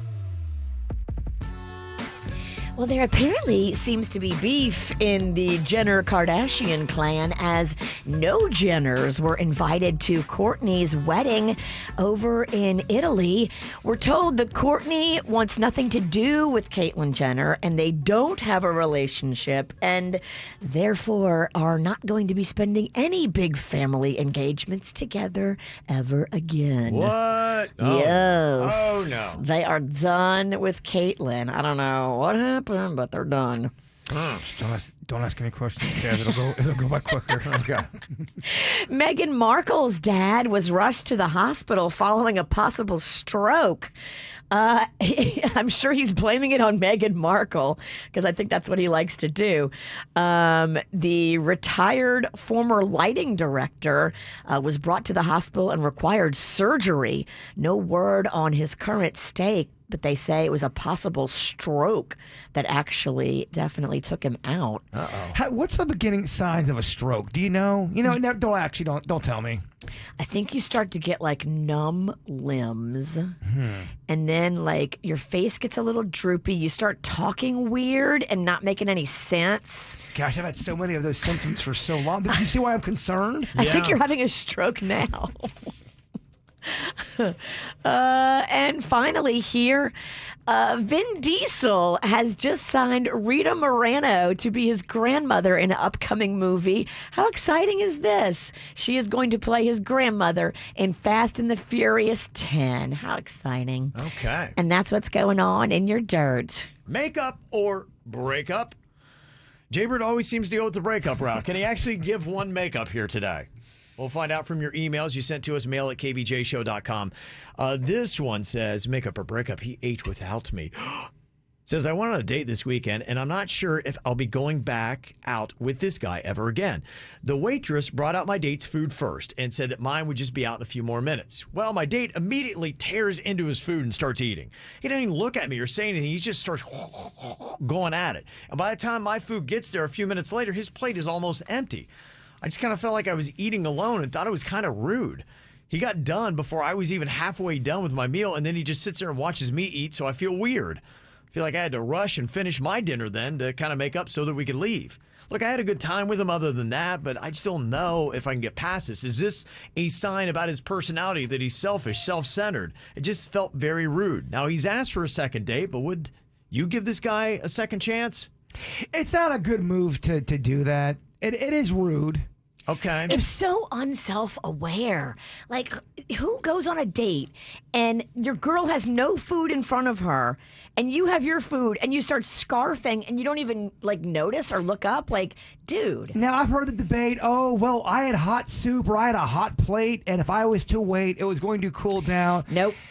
Nope. You're not allowed to start eating until the person you're with gives you permission. I think it's very rude. I would feel so weird eating food while someone's just sitting there with nothing. Totally. Yeah. But would I be offended if someone did it to me? I wouldn't really care. But I see why it is rude, because it is rude. If everything else was good, I would probably give him a second chance. I think that's where I'd be set. I probably would give a second chance, but I would not forget this moment, because these are the kind of telltale signs in dating that you want to look for. And you want somebody that is very considerate and takes your feelings into consideration, because of the relationships I see that work and work well, the couple is very considerate of one another, and they always put the other person first and think about them.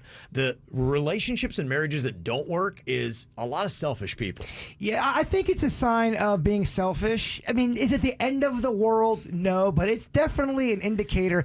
Everyone kind of, Virginia's right. Self-awareness is a sexy quality. It is. Because you're able to, we're all in here right now talking about, you know not to do that. Everyone knows that. It just shows me you have no manners. You're a Neanderthal. You see your food and you have no consideration for her whatsoever.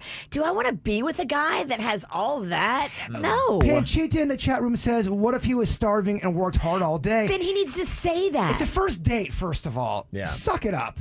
Yeah. Your tummy's hurting because you're hungry. What are you, 3? It's a first date. You're supposed to be on your best behavior. This shows me that he's not self-aware. I'm not interested in dating a guy that's not self-aware. Now, you also could make a funny comment, lighthearted. Oh, you're not waiting for me to, you could do that too, to see what his reaction is. Yeah. See how he rolls with the punches with a comment. And look, there are some times too where I'm caught up in my thoughts, or I do something like, what am I doing? Like, stop. Yes. Like, why are you doing this? And, hey, look, you might be a great person and he might be a great guy. That's why I think I'd give him another chance, but you can't forget about this moment. And if he keeps piling them up, he needs to really make up for it on date 2. That'd be my thought. So I would give him another one, but... Are we breaking up with this clown? I'm not going on a second date. I probably would have excused myself halfway through the date, gone to the bathroom, gone out the back door. I'm just thinking, if this was the other way around and the girl was... everything was awesome. Everything was great. She was super sweet, but that one thing happened. Yeah. I'm personally not going to get too bent out of shape, but I got my eye on you. Oh, yeah, no doubt. I'm right there. I'm set with the bird on that. Okay, make up or break up on this. My boyfriend stole from me. Damn. Says, I noticed that a $20 bill was missing from my purse this week. Oh, hell no. I had an exact amount of money in my wallet because I had to pay a bill, so I knew that I hadn't lost track of my spending. And I asked my 15-year-old daughter, I'm like, okay, did you take the money? And she swore it wasn't her. Well, then I talked to my boyfriend, and he denied taking the money. So I'm like, okay, all right. It didn't just disappear. So I went to the security camera that I've got in my living room, and I saw my boyfriend getting in my purse, taking it, and then looking around to see where I was. I was actually in the house at the time. So then I showed him the footage, and he got mad at me for not letting him know that I've got cameras in our place. He said he needed some gas money to get to work, and he said he's sorry that he lied about it, and he should have asked first, but he needs this job, and he couldn't be late. Well, my daughter asked if I figured out where the money had gone, and when I told my daughter, she's like, well, you need to kick him out and dump him. I agree. My daughter's not a big fan of my boyfriend, but never really has given him a chance ever. We've been together for 14 months, and he's lived with us for the last 3, and this is really the first issue. It's a little extreme to kick a guy out and dump him over $20, right? Is it? No. Is it? He's done. It's a He's breakup. done. This is a character flaw. Any man who would be in your home around your child and have the balls to go in your wallet and take $20 because he needed gas money, first of all, shows me he's broke. So that's disappointing. He can't even come up with 20 of his own dollars for gas money. No, we're done with him. You don't got to go home, but you can't stay here. He's done. Yeah. Well, Done. He's using an argument I don't buy into. He's using the argument of it was something small, but you can trust me. No. To me, if you can't trust somebody with something small, you can't trust them with something big. So Amen. he's already shown you what he is. It's not the size of it, it's the matter of trust. Also, too, I'm a big believer of seeing how people act after the things go wrong. He's double downing on douche, and he's lying about it. He's done. Yeah. He's not feeling bad He's not about repentant. No. He's not like, oh my gosh, I'm so sorry. I can't believe I did that. I'm so dumb. Well, He's tried- making excuses. Well, and he's a gaslighter, too. Because Yeah. did you see what he did? The Yes. first thing he did was he's like, wait, you have cameras in a place where I live and you didn't tell me? Like, that's worse than me taking $20 out of your purse. So he tried that as well. So that's another undesirable flaw of this Get guy. rid of this creep. And people get mad when I say this, but I don't think you really know somebody. She only been with him for 14 months. You Yeah. still could hide who the hell Yeah. you are. You just moved in there a couple months ago. He sounds like he moved into her place. Yeah, he Secrets did. galore. He You did. don't know that cat. Yeah, this guy's a dirtbag. Why would you want to hold on to a guy that can't afford to put $20 worth of gas in his car anyway? Virginia found a third flaw. You don't know him. You don't know He's that guy. broke. He's broke. Okay, one more makeup or breakup email here. He told the cops I was driving drunk. Says in this email, I had 3 glasses of wine in 2 hours the other night while I was out with my girlfriends. My boyfriend ended up meeting me at the bar, but I could tell he's in a horrible mood the second he got there. So I decided to leave because I didn't want any drama and he was bringing it. He asked if I was okay to drive, and I said, look, I've had 3 glasses of wine in 2 hours. I'm fine. So he starts getting all mad and he demands that I don't get in my car because I'm buzzed and buzz driving is still drunk driving. Well, let me go on record right now and say, look, I was not buzzed. But long story short, when I pull away, he calls the cops on me and tells them I'm drinking and driving. So What? I end up getting pulled over in my apartment parking lot. The officer comes and talks to me, and he was going to give me a sobriety test, but after talking to me, he's like, you seem fine. He said, you're already home. There's not an incident. I'm getting off in 3 minutes. I got to poop. All right, you're good to Yeah. go. So he just kind of like, okay, just go home. But isn't what my boyfriend did psycho? I would never rat him out to the police. Never. I'm getting pressure from all my friends now to break up with him. They think it's a deal breaker. He says he was just trying to protect me. What do you think? Is this a breakup kind of situation? See, this is why I'm single, y'all. This is such drama. This is ridiculous. This boyfriend is so done. But here's my question. If that cop would have given her a sobriety test, does she pass or fail it? Everyone says they're fine. She had 3 glasses of wine in 2 hours He and then talked drove. to her and he assessed the situation and thought that she wasn't intoxicated. But that's because I think he had to poop and he wanted to go home. He clearly yeah. did not give her, and that's happened before. How do you know he had to poop? I'm just saying. He didn't give her. My question is, if someone is drunk, let's say the queen's drunk, you know she's drunk, and she gets in the car and drives away against your wishes, are you a jerk for calling the police on her? I think if they're noticeably dangerous behind the wheel, you know that they definitely are drunk. And I don't really have a problem with that. I do not. And if they want to be mad at you, to me, that's gaslighting because it's like, look, you're out there and getting you pulled over, saving your life or someone else's. I don't apologize for making that call. So that's not necessarily the big problem. It sounds like this guy came in with Tude and 3 glasses in 2 hours. Looking that up, I mean, unless she's massively tiny and can't hold her alcohol, 3 glasses in 2 hours, at least what I just Googled and looked up, you should still be under the legal limit to drive. So she should be fine. So you shouldn't see stumbling, slurring signs of somebody who is really hammered with 3 glasses. If that's true, 3 glasses of wine in 2 hours. That's the other thing. Is that true, too? Yeah, is that true? Now, I don't know. So we're taking her word for it. But yeah, according to what I just looked up, you should have been okay. And that's probably why the cop was like, you're fine. So the fact that the cop didn't give her a ticket or even a sobriety test makes me believe that this is a problem with the boyfriend more than that. And he probably was just trying to cause problems more than he was trying to protect anybody's life. That'd be my thought. I'd be very upset. Oh, it depends on everything else going on with him. I don't know if I would necessarily break up with him on this, but it would be close. I'm so done. He's lucky if all I do is just break up with him. I am so done with this guy. I'm going to burn his stuff in the front yard. Yeah. That is ridiculous. And somebody said, you know what? You don't call the police. You follow them. I never got that, though, because they're you- drunk. Hey, look out for that car. Yeah, you could have What, a- what are you going to do if you're following it? You Right, get to witness the accident? Yeah, that's why, again, I don't know that I necessarily have a problem for that. I mean, if I really was completely plowed and somebody called the cops on me and then I want to be mad at them for it later, you need to look in the mirror. Is my thought on that. So, But she wasn't plowed. That's the thing. if she's being honest about 3 glasses of wine in 2 An hours, officer she should interviewed be. Yeah. her on the road out by her apartment, and he assessed that she was not intoxicated. So her man just got his panties in a wad It seems and that way. got all alarmed. I just take all that away. It sounds like there's drama in your relationship, and don't you want to eliminate that drama? I know some Yes. people love drama. Some people really love it and thrive off it. It That sounds like he awful. loves drama. It sounds awful. You're at the bar, there's friends, but he's mad, and now you're driving, and then there's cops, and Yeah.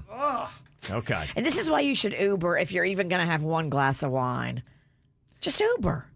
I mean, look, 3 glasses of wine, depending on how big you are and how much you've eaten that day, and if you're on medication. I would never do it, but that's just me. I don't even do 1. I think it's dumb. 3 glasses of wine. 3 glasses of wine. I feel like I would be buzzed. And still in 2 hours, I feel like I would. If I'm not eating, I'm saying if I'm Right, at a yeah. bar and I'm drinking it, there's a heavy pour of wine. Yeah, I believe she should be okay, according to what I'm finding. 3 glasses, 2 hours, should have been metabolized, been okay to drive. People are like, why didn't you call her an Uber? That might have been a better move. Is it okay if I rule that they both annoy me? But for her sake, you're saying break up. They're both undateable. Yeah, it just seems like this is too much, man. It's giving me a headache. Time for another battle of the generations, and the millennials are nipping on Gen Z's heels. They are the leader with 25 wins. Millennials got 23, and it is a Gen Z versus millennial head-to-head battle today. They can bring it to within 1 if they can snag the win here today. Take him down, Denny's. Okay, so we've got Denny's representing the millennials here today, and Suits is going to be representing his generation, Gen Z. And your partners for Gen Z, it is Nicole from Lake Worth Beach partnering up with Suits. Hello, Nicole. Hello. How you doing today, Nicole? Good. How are you? Doing very good. Oh, she's got work voice. Are you at work right now, Nicole? No, I'm not. She's just a chill Gen Z. Yeah. Are you in the bathroom? I'm in my car. You're in your car. She's in her car. Yeah, she just doesn't have an obnoxious, raspy voice like you. Yeah, she's so mellow. Then we've got Bradley here from Port St. Lucie, the millennial, to partner up with Denny's. Hello, Bradley. Good morning. Good morning. Yeah.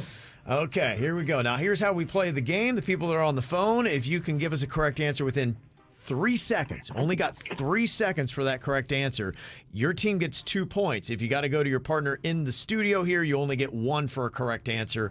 We're going to start off with Nicole and Gen Z.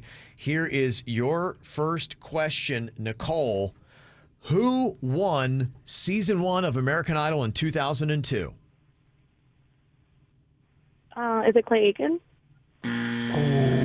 Okay, that is incorrect. That is incorrect on a couple of levels. Suits. Was it Kelly Clarkson? It was Kelly Clarkson. Yes. Kelly Clarkson. Who won on the first one? Kelly Oh, Clarkson. I thought you said second. I'm sorry. I thought you Second said- was Ruben Studdard. Ruben Studdard, the Velvet Sweaty Bear. Okay. Wow. I'm buttered drunk.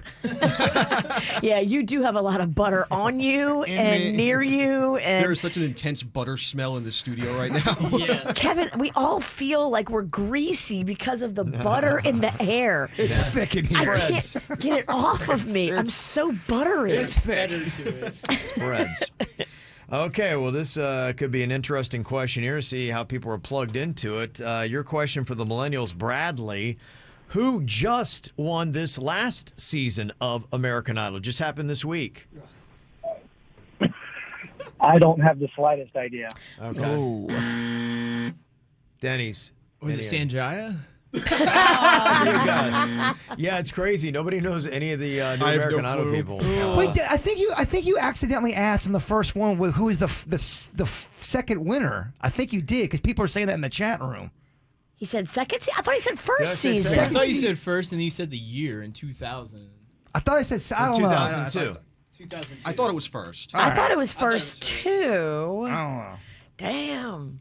We got some controversy. It's a controversy. It's still wrong though because Clay Aiken didn't win. No, Ruben won when Clay was on it. Right. Yeah, so either way, it's not going to change the outcome. No.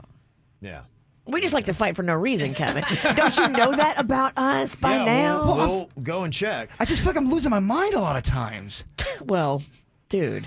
All right. It's the butter, bro. I apologize, Kevin. Never see this happen in a Seacrest, do you? Never. Yeah, but he's boring. Come on. He is boring. Ugh. The guy is named Noah Thompson. Not that anybody actually would know that. Noah Thompson. Noah Buddy knew. Noah Buddy knew. That is correct. Okay, we're going to go back to Gen Z here for our next question here for 2 points. This is for you, Nicole. What was the animal Salem Saberhagen on the show Sabrina the Teenage Witch? A cat. Yes. It was a black cat. Yep, black cat. That is correct. Very nice. Great show. Okay, that is a 2-pointer. That gives Gen Z 3. Okay. All right, here we go. This is the next question for our millennials. Okay, here you go. Your question, Bradley. What is the name of the lead singer of the band Green Day? Billy Joe. Oh. Okay, I'll give that to you. Yeah. Billy Joe Joe Armstrong. Armstrong, yeah. Look at you, That Daddy. seems fair. I'll give it to you. Billy Joe Armstrong's the name. But I bought yes, Dookie when Billy it Joe. came out. Did you? Yeah, 94. We all did. Was born. Suits wasn't poor. Wasn't born Yeah. for a while. No idea. No idea. Suits, you weren't even like a thought. No, that was way before I was born. Okay, it is 3 points for Gen Z, 2 points now for the millennials, and we're back to Gen Z. And Nicole, big one here for you. Nicole, tell me, what movie from the year 2005 features Will Smith as a professional date doctor? Oh my God, I have no idea. Okay, no idea on that. Suits, do you have an answer? The Love Guru? I don't know. Love You young? I didn't even know he ever played that role. It is called Hitch. Bird references that movie all the time. Yeah. Never Yeah, heard I of it. do. All right. Denny's. Okay, that was a big one there as we go back to the millennials, only trailing by 1. Okay, here is your question, Bradley, for 2 points. If you can get it in 3 seconds. Name one of the real-life actresses that played one of Rachel Green's 2 sisters on Friends. Repeat the question. Okay. Name one of the real-life actresses that played one of Rachel Green's 2 sisters on Friends. She had 2 sisters. Give me the name of one of the 2 real-life actresses. Jennifer Aniston. Okay. That is incorrect. Jennifer Aniston played It's a real barn burner. Rachel Green. Jeez, I don't know. Don't know. I have no clue. I guess I don't even really get the question. I think we're stoned over here. I've because of never the watched butter. Friends. So. We're confused. Not only are they stoned, all they can think about is the grilled cheese. Okay. Kevin's asking all the right It is questions. distracting. Kevin's asking all the right questions. Like, we don't get the questions, Kevin. Kevin, you can't fight butter, and that's what you're going up Yes. against. No, you're right. It is tough. It's quite a challenge. Butter's winning. Butter 1, Kevin 0. Kevin's got no one to blame but himself. He hired all of us. Kevin, you might want to reconsider. Okay, we're looking for Reese Witherspoon or Christina Applegate. Dang. Real life actresses that played. Okay, well, let's see if Gen Z puts it away on this final one here. All right, your question, Nicole. What is Diddy's real name? Oh my God, I don't know. Oh. Hopefully Suits has it. Gen Z does not know the answer to that question. Suits. Oh. I know it's not his name. All I can think of is Eminem's name. I have no idea. All I can think of is Marshall Mathers. Gen Z doesn't know the real name of Diddy. What's his name? It's Sean Combs. Oh, I did know that. Damn it. They don't know that answer. I drew a blank. Wow. Oh, man. Wow. You young okay. Dang. Well, that means that now the millennials can win if Bradley gets this all by himself. It is 3-2. This is a 2-point question for you, Bradley. Bradley, what boy band is made up of Jordan, Donnie, Joey, Danny, and Jonathan for the win? New Kids on the Block. They came back and they won. Wow. Millennials, dang. Oh, what a Blew it on dagger. Diddy. Damn it. Man, oh man. All right, well played, Bradley. Nicole, thank you for calling in to play as well. Bradley. Thanks, guys. Thank you. Wow. Suits blame it on the butter. Yeah, It's that's what I'm tough. going to do. It's tough. It's distracting. It is distracting. It's tough, but your consolation prize is 14 grilled cheeses. Oh, baby, we're going to feed you. I don't even care. I lost anymore. We're going to feed you. Ow! There's a lot of dumbass criminals to talk about, baby. It's the whacked out news. People breaking the law. Ha ha, fighting in the nude. Ha, drunk people pooping in the street. Ha ha, it's the whacked out news. Huh. So many people on meth. Ow! Hear about this plot to assassinate a former president? No. The FBI luckily foiled it before anything serious happened. It was a dude who wanted to take out former President George W. Bush to get revenge for the Iraq War. The suspect is described as an alleged ISIS operative that was chilling in Columbus, Ohio. I mean, this is the definition of revenge is a dish best served cold. Yeah, right? How long ago? Really? Just now you're getting revenge? Yeah. Damn, you're good. If you can hold a grudge for that long and not retaliate. Took him a while. He allegedly took video of Bush's residence in Dallas in November, as well as the George W. Bush Institute in the same city. Oh, dang. So he was stalking and plotting and planning and all that kind of good stuff. They talked to George W. Bush about it. He's like, oh well. He's like, whatever. Yeah. It's just a Tuesday. Yeah, just a Tuesday. I guess you get used to it after a while if you're a president or a former president. Well, there's some guy that intentionally crashed his SUV into a Dairy Queen in West Virginia on Saturday. There's video, and it's insane. It looks like the video was sped up. He's going that fast. Amazingly, nobody was hurt because the owner had just finished a big remodel. But unfortunately, it's going to need now another one. So, crazy stuff. No word as to why he went plowing into the Dairy Queen. Got to tell you, though, they love Dairy Queens in West Virginia. Oh, yeah, they do. Oh, man. I remember when I was Fat Kev, that was it. There were Dairy Queens all over the place, and I loved going to West Virginia only for the reason that there were Dairy Queens everywhere. Jessica Gutzler was sentenced to 10 years in prison after she was shot by a homeowner while breaking into a Port Charlotte, Florida home. Dang, girl. She broke into the home to get to her ex, who went to stay at a friend's house after the breakup, where the 42-year-old banged on the front door and forced her way inside. Oh, boy. The then armed homeowner tried to stop Gutzler from getting in when a fight broke out between the two. And then during the fight, the homeowner said he shot Gutzler in her butt. Wow. Despite a bullet in her fanny, she was able to run away. but later called 911 asking for medical assistance. Deputies found her nearby, and she was arrested. Now looking at 10 years in the clink. Dang. Yeah. If you break in somebody's house in Florida and then you get shot in there, it's on you. Yeah. I don't think it really matters the circumstances because you're the aggressor. I think the girl had a couple priors as well. Oh, so. girl, that ain't going to be good for you. Yeah, so she had other reasons why they wanted to talk to her. There was a naked man who was causing trouble at a Montana Motel 6 after a maintenance worker told him to get back in his room, which he did. He came back out still naked and then headbutted the maintenance worker when he again told him to get back in his room. It's such an aggressive and close-up move to headbutt. It is. That is a next-level crazy person. Do not mess with them. Yeah, do not. When officers entered the man's room, he was still naked. They arrested him on misdemeanor simple assault. Well, this is an interesting career change. Talk about doing a 180. An 83-year-old pastor has a new job as a porn star. Oh, well, that's gone the other way. But he's believing that sex can actually help bring people closer to God. Okay. Just because your orgasm feels heavenly doesn't mean God's a part of it.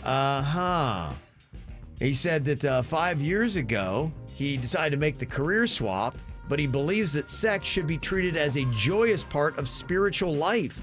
The man had been married to a woman for nearly 30 years, but then eventually realized he was gay. So I guess he's doing gay porn. It took him another 20 years to come out publicly and express his sexuality through his adult films. He made his movie debut in 2017 and plans to keep starring in erotic films until society removes sex-negative norms from its vocabulary. Wow. Okay. That's quite a change. Yeah, he said that he would like the negative views to be replaced with a message that says people have the right to erotic joy.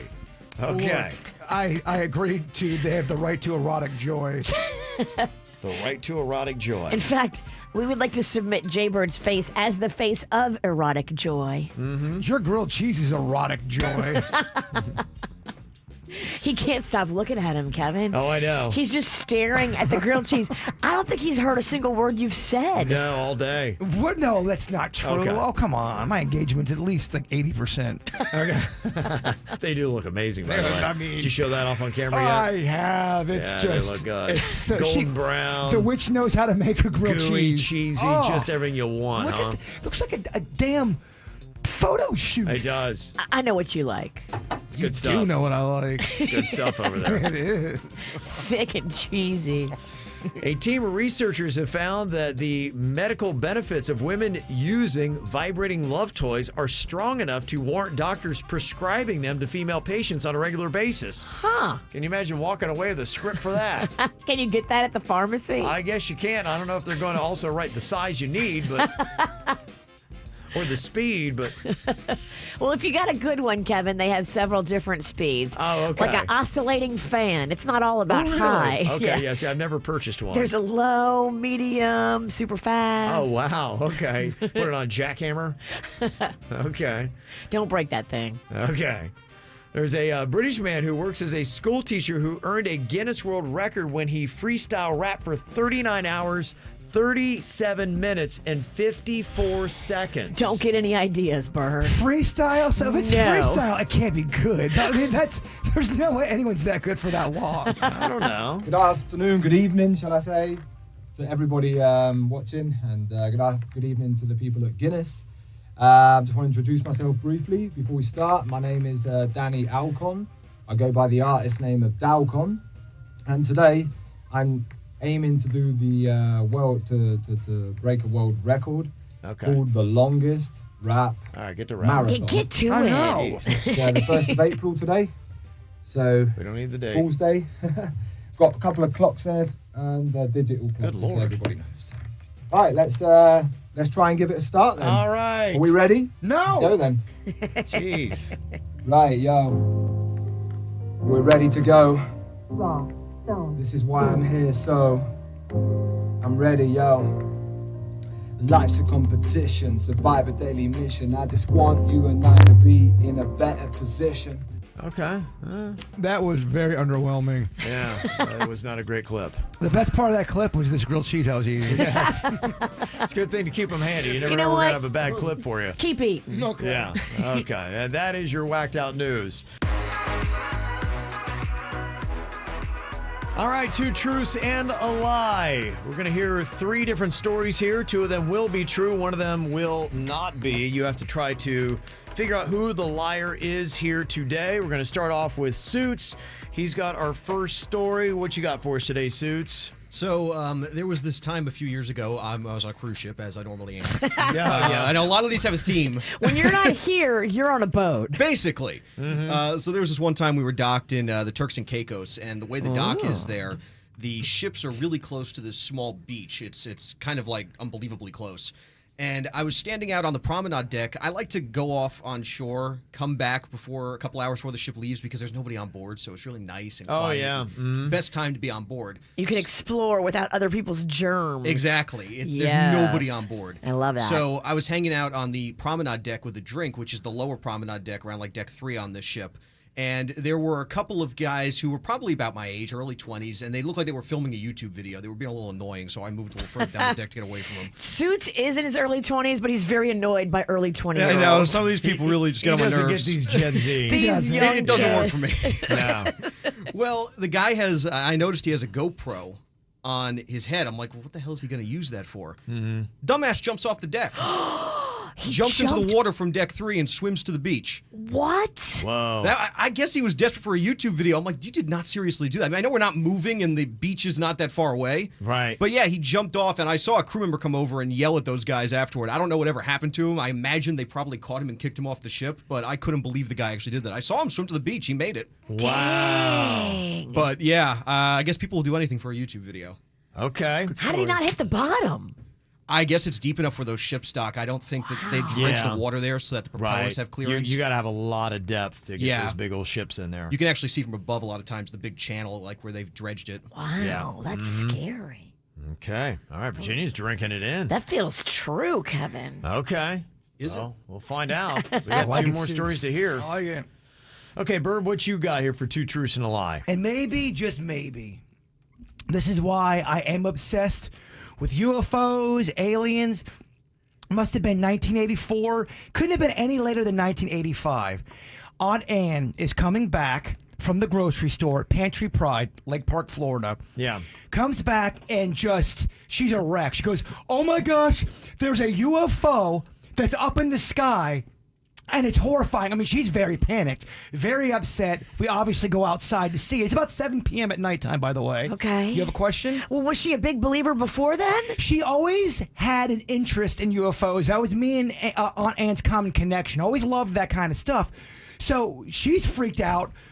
She runs into the house. Now, there's a bunch of us living in the house. Now, my dad's not there. He's at Kelsey Park, which is also another landmark in Lake Park, Florida.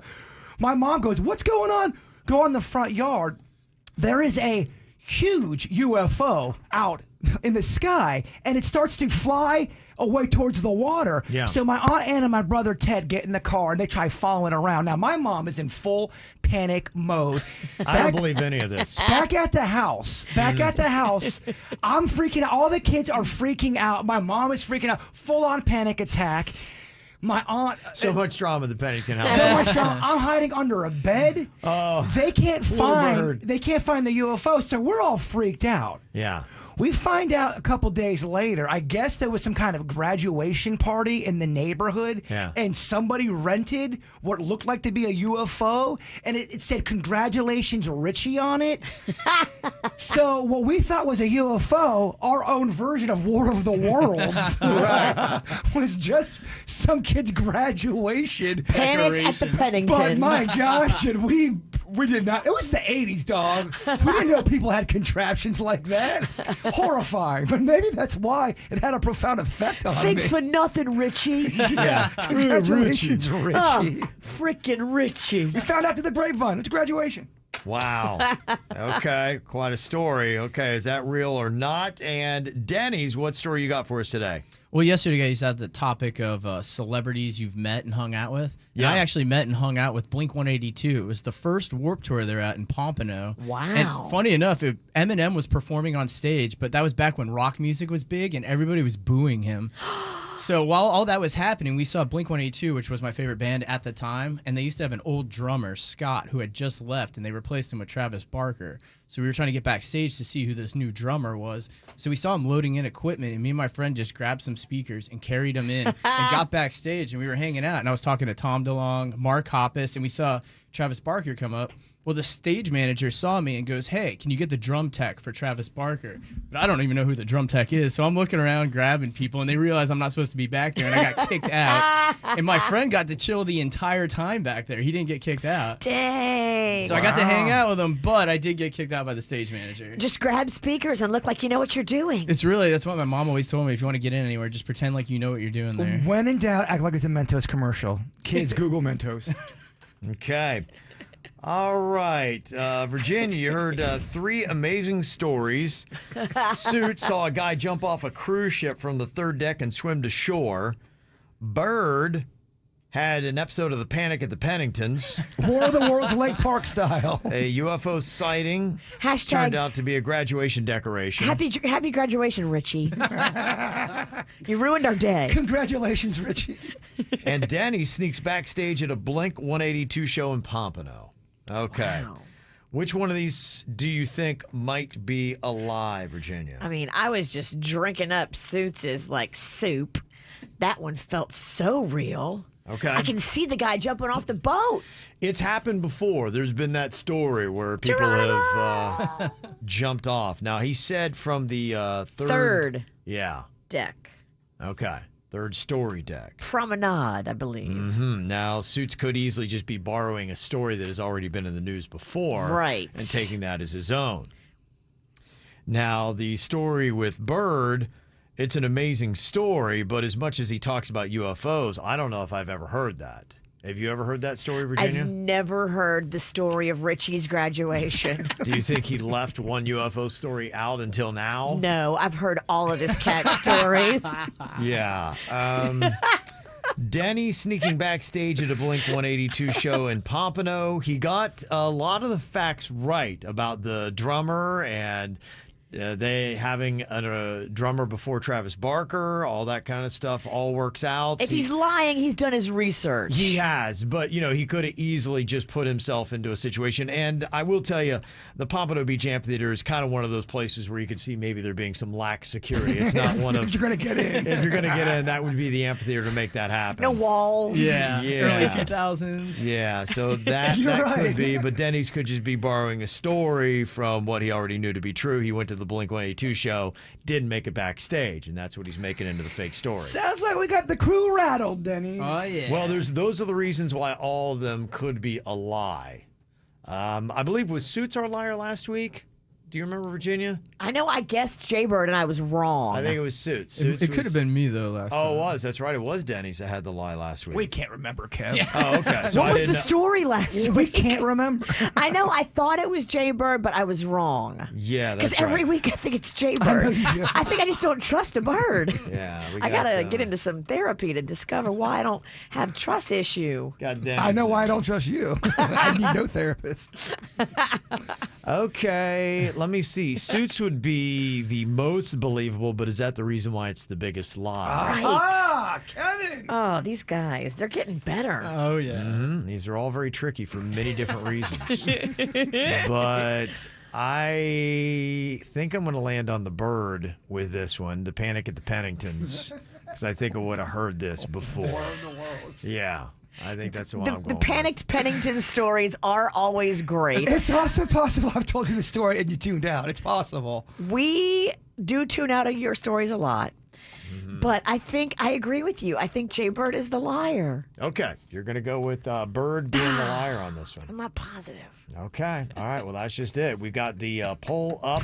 What are the people saying? Well, right now in the KVJ TV chat room, a majority of people think that Jaybird is lying. 42% of the vote is for Jaybird being the liar.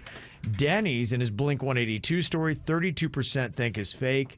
And people are like what I had said. Suits is the most believable. 25% think he is the liar. Who is it exactly? We will find out next. Okay, who is our big old liar here today? 2 truths and a lie. We heard from Suits, who was on a cruise ship and saw a guy with a GoPro camera on his head jump off the 3rd deck, hit the water, and then swim to shore. Apparently, they were very upset about that.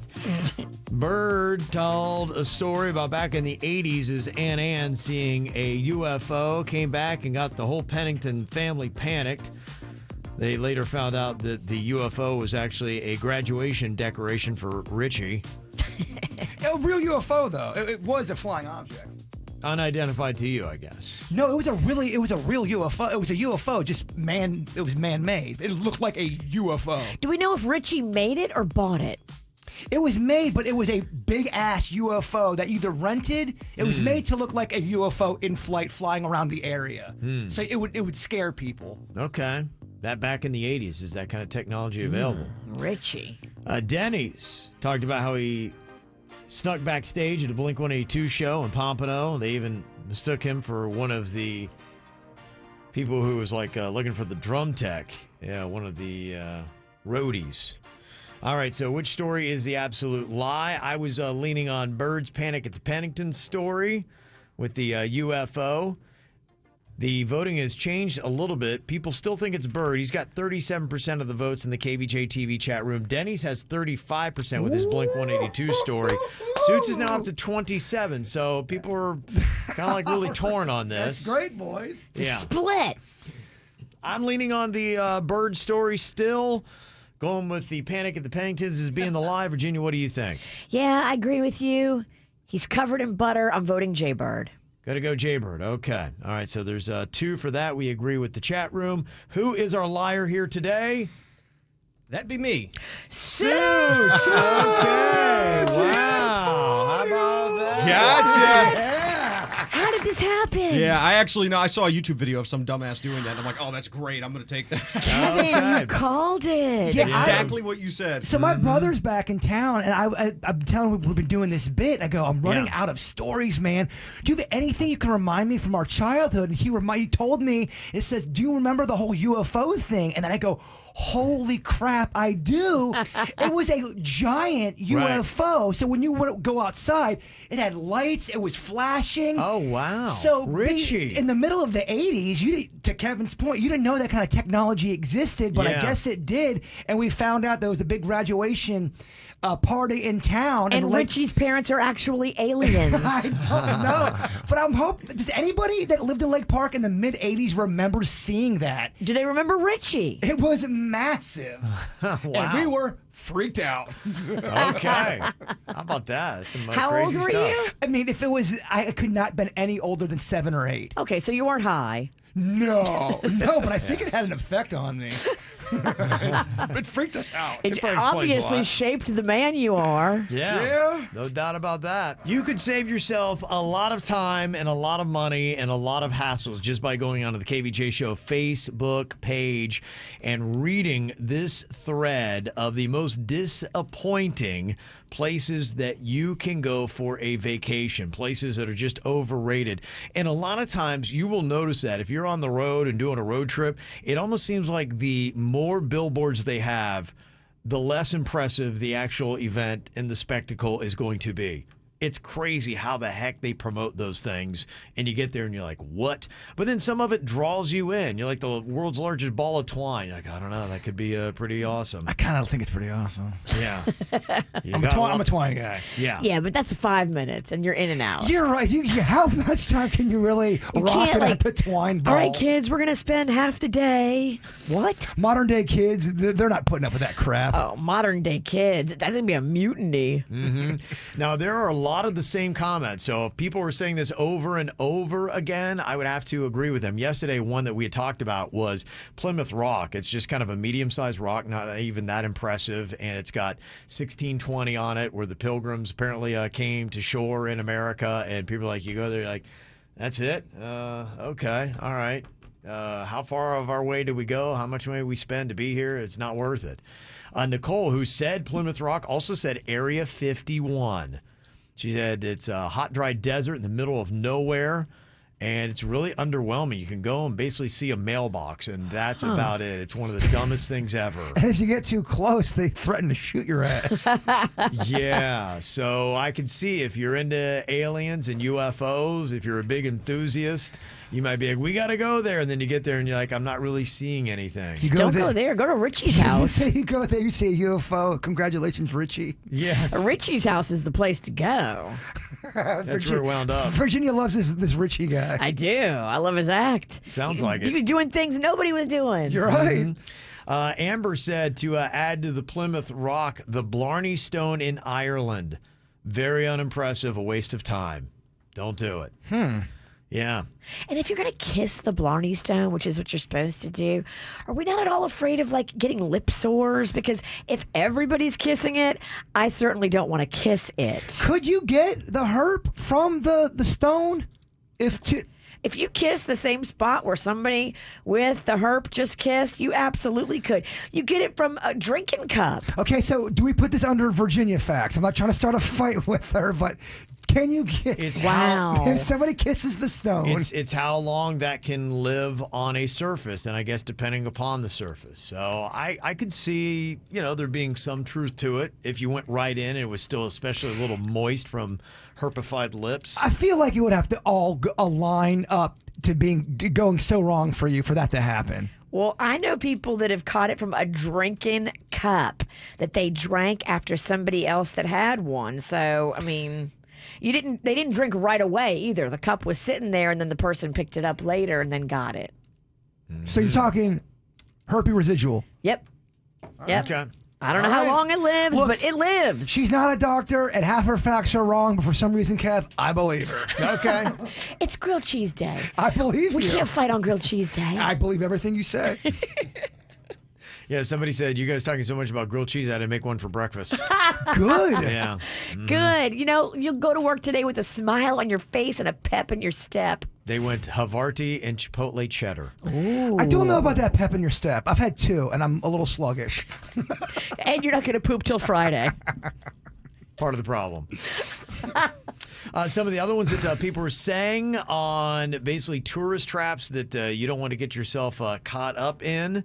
Amanda, and I'd seen this too on another list, the Leaning Tower of Pisa. That there's really not a lot there. It's really surrounded by a bunch of gift shops. You take your one quick photo, and then that's it. It's really kind of unimpressive. The one quick photo where you're like holding it up, though, that is pretty cool. Everyone does it. Everyone does it. I know it's a hack, but it's kind of an awesome picture. And that really is, if you go in there knowing that that's about all you're going to get, then, you might be okay. You may take some pizza, Leaning Tower of Pizza. I mean, we're both hacks. I don't hate it. Sandra said the Arc de Triomphe, a Eiffel Tower going basically in Paris. Both places are surrounded by ridiculous traffic. You'll be drowning in gift shops, and it's overrun by pickpockets. Oh. How about that? That is an interesting warning, because that is a place that I've got on my list that one day I would like to get to. Pickpockets do love you, too. They do. So They'll you be better be careful. They'll be like, oh, you remember the story about that? The Great Escape back in New York in 94? That's the guy. Get him. He put all his rent money in his pocket of his cargo pants. I mean, what a dumbass. So much money. $1,500, Virginia. Boom, gone like that. $1,500. Yeah. That's I had worked my butt off for that money. This is back in the 90s. I mean, 1990s. That's That wasn't mom and dad money. That was Kevin earned money. That's like 10 grand. I bagged a lot of groceries to that cash. That's awful. Yeah, it hurts even harder when you earn that money. Of course it does. Yeah. Some other famous places not worth visiting. Lori says Stonehenge. It's basically just a bunch of rocks in a circle. You can't touch them. You can't get that close. We've you drive heard that. very far to get there. Yeah, people have emailed and said it's kind of overrated. Yes. Jason said the pyramids of Giza. I would still go. I hear it's kind of the same thing. You got to drive a while, but just to have my eyes touch that once in my life, I think I would want to do that, but I could see you being very underwhelmed and annoyed by that. I brought up the Grand Canyon yesterday, and someone sent me a message and said, yeah, it was just okay. All this hype, and it was just okay. Okay. I don't know. Not awesome, huh? I feel like pictures do a better job. Yeah, I mean, think about what else. There's probably a restaurant and a gift shop, and then the Grand Canyon, and after that, you're kind of like, I get it. Yeah, maybe. There's a place, a town that my mom had gone to. I think it's called Sedona, Arizona. And oh, yeah. The Red Rocks, and it was pretty nice. There were some nice photos. Pretty beautiful area. And look, so maybe that's a better call. The person that sent me the message, that could be a blowhard, too. Maybe they just don't like true. beauty. True. Some of the other recommendations, and a few are in Florida. Lori said the Fountain of Youth in St. Augustine, complete waste of time. We're going. And We you love are. youth. You love chasing youth. I've been chasing that youth. We're going to St. Augustine on June 3rd. Oh, we got to get your ass in that fountain just for a picture. Can I swim in it? Mm-hmm. Yeah, let's see what we can do. Are there ropes to keep you from jumping in? Somebody else said one of the famous places not worth visiting, the southernmost point in Key West. Would you agree with that? Well, I mean, it's a picture destination, and then that's about it, right? Look, when the line is really long, I would say it's not worth it. But if you go at a time when the line's not long, like go super early in the morning, and then it's just a cool picture for you to have. That was pretty uncomfortable with the Bigfoot's wedding because they did some kind of like a photo shoot following the wedding. Yeah, and it was like a scavenger hunt kind of a thing. We had to go down there and get that photo, and we were on a time crunch, and they wanted to cut the line, and I had to ask hey, do you guys mind if we cut the line really quick for a photo? There's like 50 people waiting. And I'm not kidding you, 99%. We're like, yeah, weddings, love, go for it. This one guy was so mad. You son of a... How dare you cut? We've been waiting forever. He was so mad. Oh, I know. The one person about the Fountain of Youth, they said, don't taste the water, it tastes like a shoe. Oh. Don't look or feel any younger either. Sharon said the Hollywood sign in Los Angeles. But you can see that from afar. I don't know why you need to hike up to it. It's an easy photo. You can see that from the Roosevelt Hotel, which is actually a really cool place. Mm-hmm. Lisa said the Alamo is not worth visiting. Oh, Me and you damn. would like that. I've We been would to like the it. Alamo. I think actually it is kind of cool. I think we would like it. And oddly enough, I don't care about the Davy Crockett story. I care about Ozzy peeing on it. That would be the reason why I would go. That's where Ozzy got arrested peeing, man. Or the basement where they got Pee Wee's bicycle. I mean, That's true. if you brought me in Virginia, all we're going to be doing, our old asses are going to be cracking Pee Wee Herman movie lines the whole time. Yeah. Mm-hmm. Maria said Graceland. It's small. It's in a bad neighborhood, and it costs too much to go in for what you see. Stay away. I went to Graceland when Elvis died. My parents took me there. Uh-huh. Oh. Mara said Hershey, Pennsylvania used to be cool when they let you in the real factory, but now it's fake. Don't be fooled. And Deborah said the garage where the St. Valentine's Day massacre happened is just a parking lot in an apartment complex. Very underwhelming. But what are you expecting? To see blood and the bodies? You know what I mean? I mean, are you there to... It doesn't even sound like it's the original structure. Maybe they've torn it down and built over, and at that point, I mean, what is the point? Some of these you kind of know going in, like the Hollywood sign, the southernmost point. It's a quick photo. You're not there to kind of drop trowel and chill. No. If Yeah. you drop trowel at the most southern point, they will arrest you. Yeah. They will. There's a lot of people there. Several people defending the Eiffel Tower and the Arc de Triomphe. They said that, it's just good to see the architecture is amazing. Yes, there's always going to be a downside to everything. And somebody's saying, yes, Sedona, absolutely amazing. My favorite place in Arizona is just seeing those red rocks just there 2 weeks ago. It's beautiful. It's the only McDonald's in the world, too, with blue arches instead of golden. Whoa! Did you know? I did not. There you go. Some information that you can take as you plan your summer vacations. Find it on the KVJ Show Facebook page.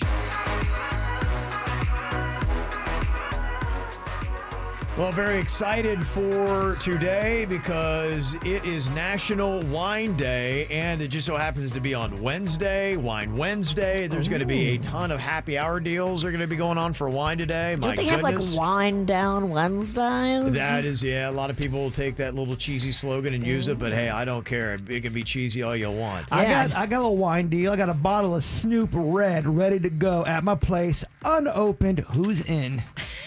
Come on over. Yeah. Everybody or just us? You feeling froggy, you jump on over. That one bottle with 5 people. Well, 1 leads to 7. We all get a shot of wine. Dog, the liquor store is walking distance from my house. It really is. He lives in such a good spot. There's like a great market. There's a great liquor store. It's right by my house. You take a right by the liquor store near So if you're on North Lake. Yes, exactly. How do we find this again? The easiest man to murder. Yeah. I'm going to walk up with an alien giant UFO balloon. He'll open the door. Yeah, he will. That is how you get me to open. There's an alien oh at the my door. gosh. Yeah. There's an alien outside. Well, if you want to have a little Wine Wednesday on our Facebook page, I've got my list of my 5 favorite affordable wines you can go see. And we have got already almost 50 comments, people giving their own favorite affordable wine. So if you want to do a little Wine Wednesday, just go right there. Give yourself a lot of good thoughts, and maybe you can try something new for your Wine Wednesday here today.